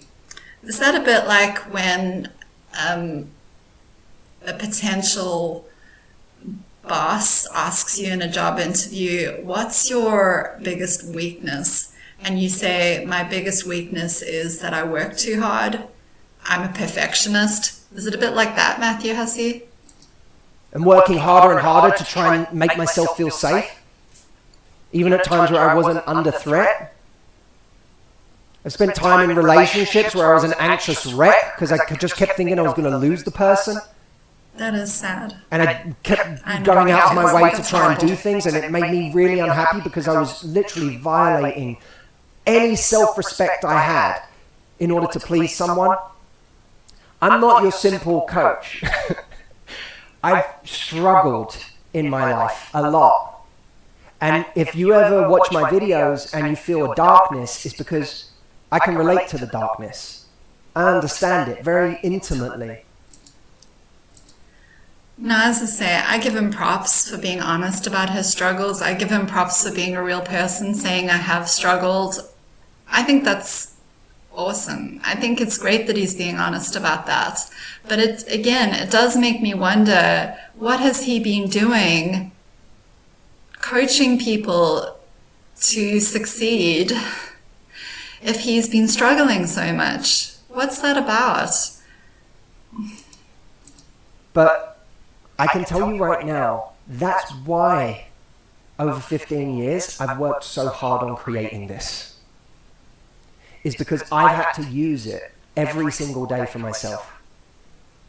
And it's created a level of peace in my life, and it's created a level of awareness in my life that I wouldn't trade for anything. My system is the last thing I would ever give up. Because I know...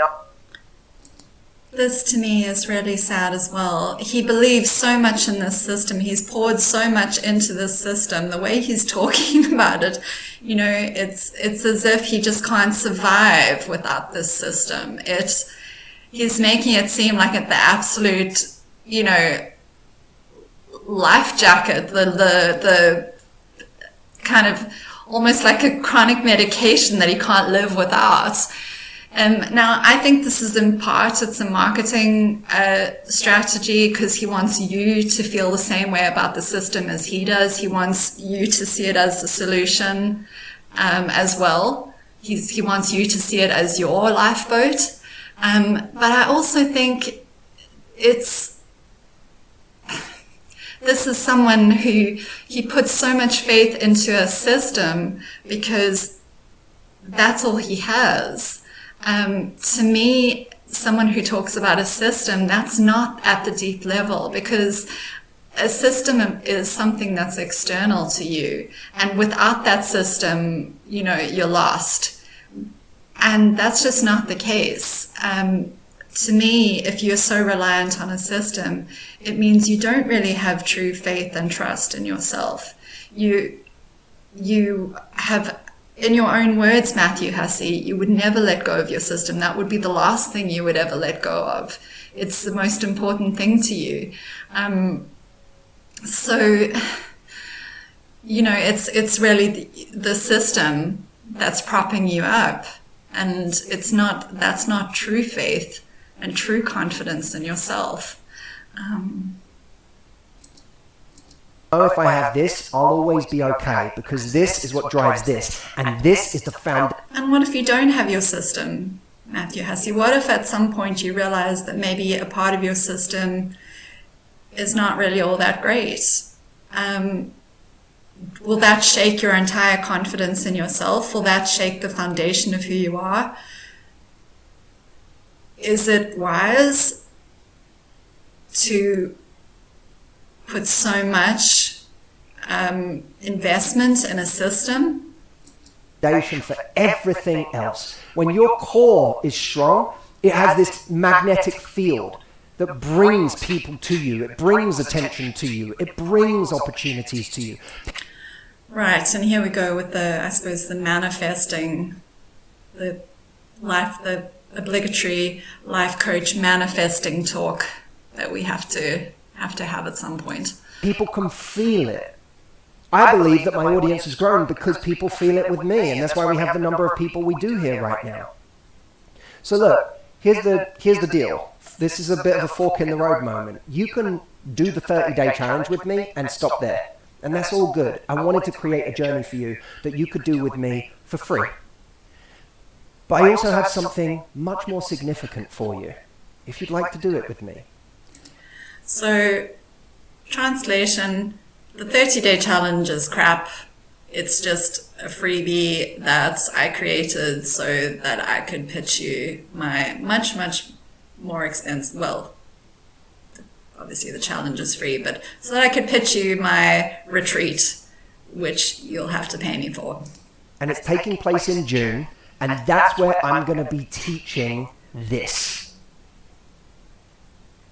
And this is the answer to your confidence. This is the answer to not feeling this way a year from now. So what's the 30-day challenge then? If the system is the answer to the confidence, what is the 30-day challenge? Is that just, what is that? Does that do anything? I've already shared my opinion on this. I don't think it does. But he's saying the system is actually the answer, not the 30-day challenge. So, maybe just save your time and don't bother with the 30-day challenge. Or 5 years from now, not making any progress. It's the virtual retreat. And it's taking place from June the 2nd to June the 4th. And this is me officially inviting you to come and spend these 3 days with me. But I thought the retreat, based on the video, the website, I thought you had to complete an interview with a retreat specialist, and then based on that, they would see whether you were a good fit for the retreat and then invite you. Are you now saying that the invitation for the retreat is actually open to everyone? Absolutely mind-blowing. Are you really suggesting that there's no invitation aspect to it at all, that everyone is invited to come? Me. Now, the reason I created my virtual retreat, well, there were a couple. One, people for 10 years have been flying to me in Florida to learn this. Is it 10 years or 15 years, Matthew Hussey? For $4,000 for the ticket. Now, many people have come to do that program, but not everyone can come to do that program. Some people can't come because of the finances, other people can't come because they can't. Because it's extremely expensive. And so our mission, and we used COVID as the excuse to fulfill this mission, was... No. They didn't use COVID as an excuse. COVID made doing it virtually a necessity. You weren't able to do the retreat in person. And I speculated that you realized because of COVID, because everything went virtual, that you could actually make a lot more money doing the retreat virtually because you were able to have unlimited participants.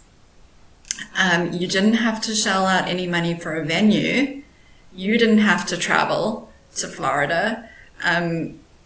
You could do it from the comfort of your own home, potentially make a lot more money at a lot less inconvenience to you. So I don't think COVID was the excuse. I think it just gave you the idea. To create something that could take the foundations of the system that I give on the retreat and get it to people virtually wherever they are in the world so that they can do it from home, from any country, any time zone. And we also wanted something that didn't require people to take a ton of time off work. It takes place Friday, Saturday, and Sunday. He's really pitching this as a selfless thing that he did, making the retreat virtual. He's not even going to admit it was a business decision. He's really making it seem that it was just for the benefit of the people participating. And something that was a fraction of the price of the retreat in Florida. So the virtual retreat is $795. Well, also the virtual retreat is half the amount of time. The live retreat in Florida is 6 days. The virtual retreat is 3 days. Are you really suggesting that they should cost the same? But we wanted to do something for all of you because we're part of the Confidence Challenge together. We have you here. We want to do something great I want to make this something that you can't say no to. Because I know this is going to help you. That you can't say no to? What? People don't have the option of saying no? This is my life. If you come and spend, sometimes people ask me if they can come shadow me, if they can experience how I live, what I do in my life. If you shadow me, what you will find is a guy who lives by this every single day, to the point where Audrey makes fun of me for living by it every single day. Because I hope that doesn't hurt, Matthew Hussey. I mean, I hope if she makes fun of you, I hope he doesn't mind that. That wouldn't do for me personally. If his system is as important to him as he says it is, I don't think I personally would want a partner who makes fun of me for doing it. I sincerely believe a partner should be supportive of the things that are important to you. So I might just be projecting here. This is just my personal feeling on the matter. So maybe he feels totally differently. Maybe it's lighthearted teasing that he doesn't mind. But personally, I don't think I would want a partner to make fun of me for something that was really important. If it is in jest, that wouldn't do for me. I hope that Matthew Hussey doesn't mind it, that she makes fun of him for for doing his system? I wake up and I put this into practice, and it's what makes me who I am. It's what gives me the peace that I have. And I've been able to do this for so many people, because the virtual retreat isn't just epiphanies, it's tools. Drinking game, if you like. Take a shot every time he says retreat. And by the way, if you've been on the virtual retreat, take a moment to share in the comments what are tools that you continue to use from the virtual retreat. So the virtual retreat is $795. Now, here's what I want you to do. This is me extending a formal invite to you to join us, but to entice you and make this easy for you. I like the way he calls it an invitation to join us, as if he's inviting you to a party, when actually he's inviting you to pay him a lot of money. For you. It's obviously not going to be the $4,000 that the in-person retreat costs. The normal virtual retreat price is $795. We've made it $695 for you today. And if you want to split that into a payment plan, you can. Okay? So, I don't know. Well, aren't they just so generous? For a 3-day retreat, virtually, that literally an unlimited number of people can attend, they've made it nearly $700 instead of $4,000 for a retreat that's half the length of time. And they're allowing you to split it, into smaller payments so that they can really squeeze the most number of people into this retreat as possible. What that is, someone who's better at maths can tell me, 342, something like that. But you can split it into 2 payments of $340 when you get to the page. The page, I'm going to give you that now, is retreatfastpass.com. What I'd like you to do, if you're coming with me, and you're going to do this with me, which, by the way, the timing is perfect because we're going to go from the 30-day challenge right... Gotta love the wording that he's using here.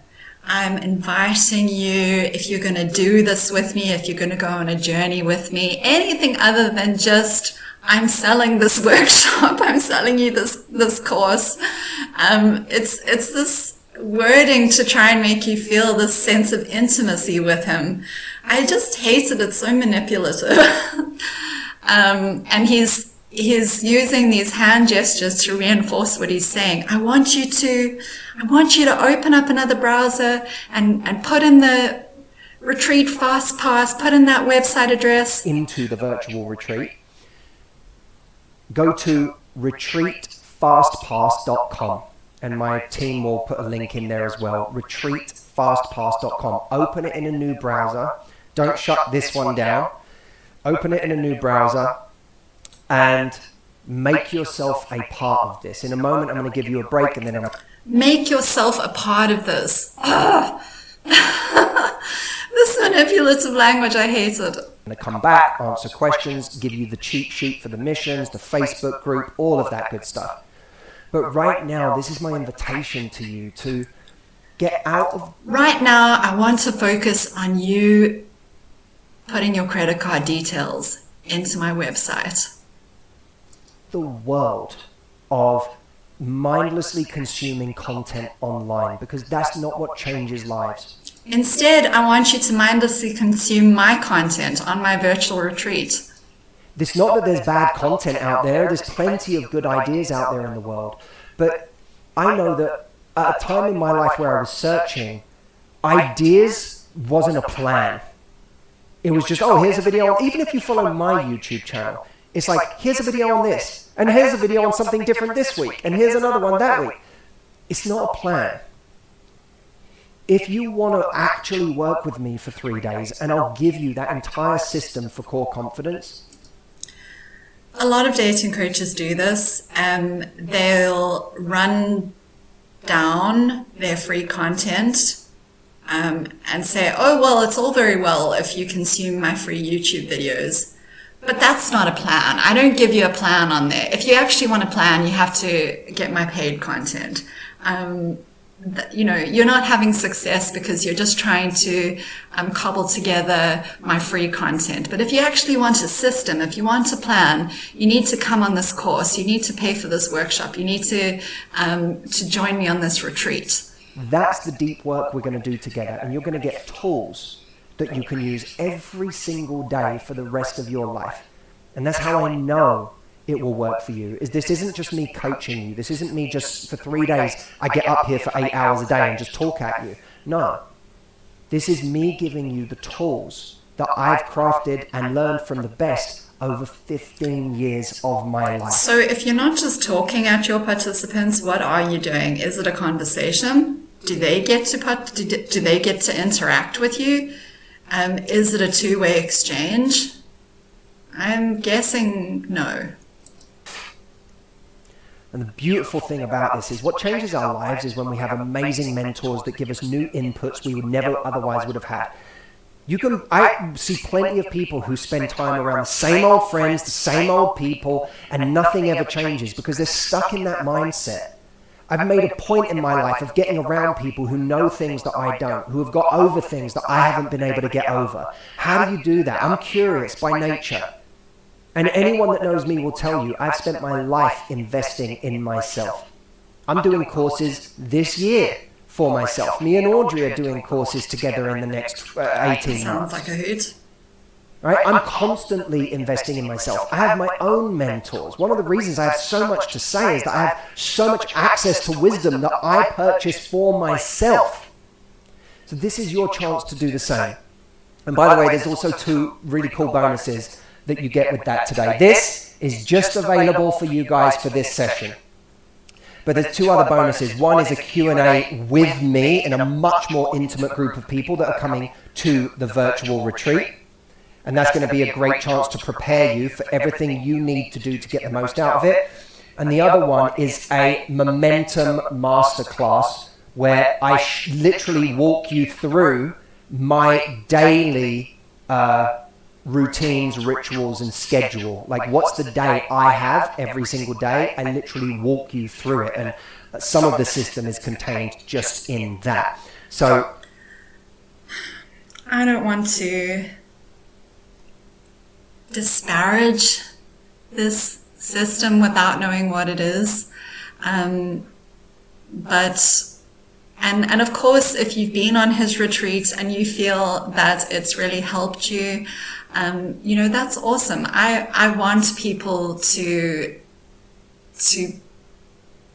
feel as if they are moving forward and as if they are growing and evolving and healing. I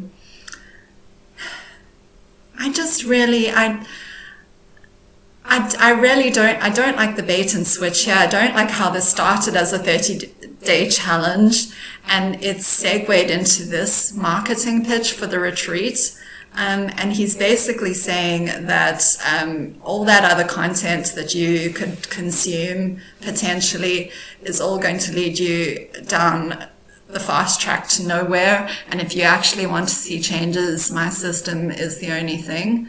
But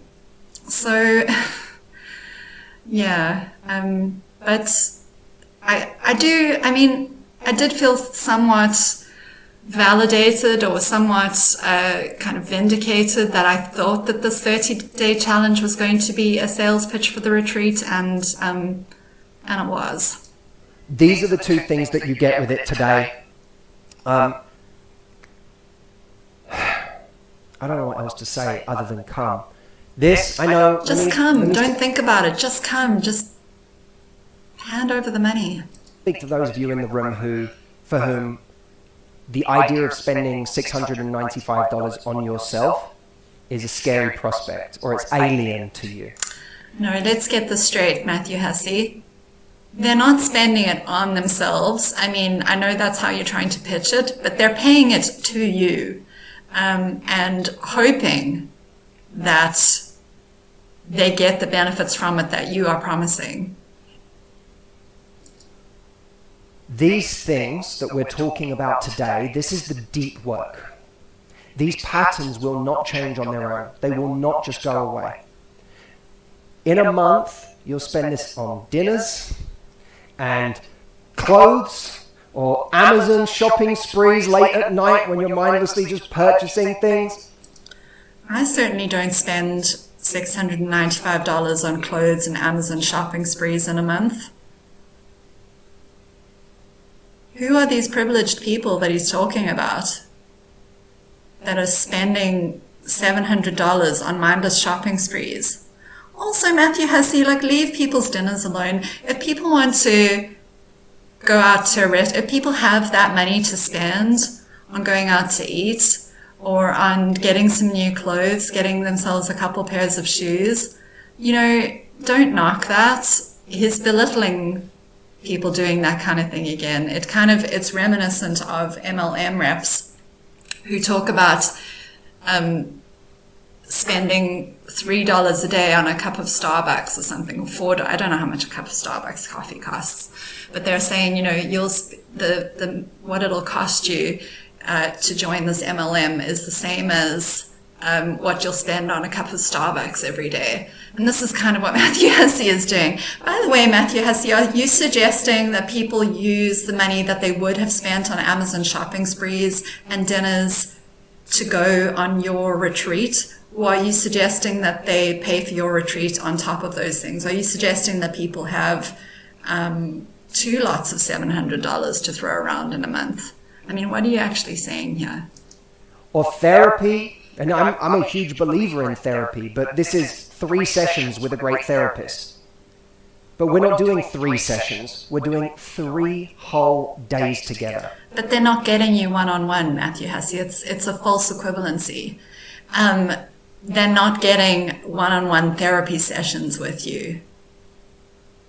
They're getting access to a virtual coaching call with hundreds, actually probably thousands of other people. It's not the same as a one-on-one session with a therapist. So don't imply that we don't know the difference. And so much of what I've learned is pulling from all of these influences as well. They're the best tools I've ever found, not just things I've created. And to show you how seriously I take this, by the way, I bring in incredible people. I have coming to this virtual retreat, she just confirmed, Dr. Ramani, who is going to be spending time with us, working through the things that have created trauma and how to untangle them. So I'm literally going to be sat here in this room with Dr. Ramani as part of the program, and Dr. Ramani is someone you can't even get. Forget this is 3 sessions with a therapist. This is no session with Dr. Ramani. But you're not getting sessions with Dr. Ramani on the retreat. From what he said, I gather that he is going to be interviewing her. People who have paid to attend the retreat are not going to be getting to talk to her one-on-one. They're going to be getting whatever content Matthew Hussey asks her about. They're not getting coaching from her or therapy from her. And you know where else you can get Dr. Ramani on, in the same sort of setting? You know where else you can consume content from Dr. Ramani for free is on YouTube. She has a YouTube channel. She puts out videos nearly every day. She is great. I love her stuff. She's awesome. And to get therapy with her is extremely expensive. But this is, as I said, this is not therapy with her. It's simply getting her the video content in a very similar way as you could get from her YouTube channel for free. So I'm not quite sure why he is implying that it's the same thing. So she's going to be joining us for this time as well. Come. That's all I have to say. I'm going to do a Q&A after this. Come, pay me the money. Make me fabulously wealthy. Okay, I think we're going to leave it there because he takes a short break to give people time to go and sign up for his virtual retreat. So it's all very intentional. He's taking a 3-minute break so that people can go and sign up for the virtual retreat. And only then is he going to do the Q&A session and give the cheat sheets, which I'm not super interested in that. So yeah,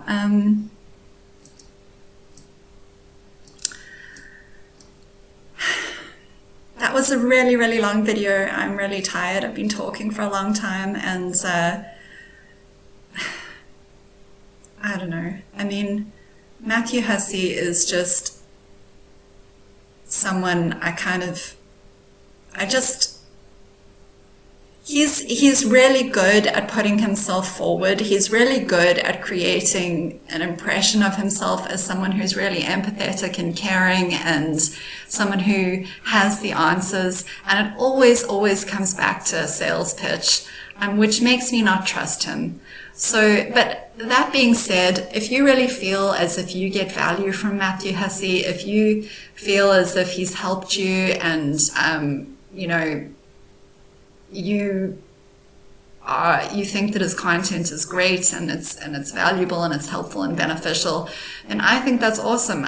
All I want for people is for them to get the help that they need and to move forward in whatever way feels best for them. And if Matthew Hussey is your ticket to do that, then great. But I personally don't have faith in the guy. So let me know if you have thoughts on this video and on anything that I've shared. I'm always keen to hear what comments you have. So feel free to leave them in the comments section, or just whatever thoughts you have on Matthew Hussey. If you agree with me, disagree with me, all opinions are welcome here. So I'll see you next time. Bye, everyone.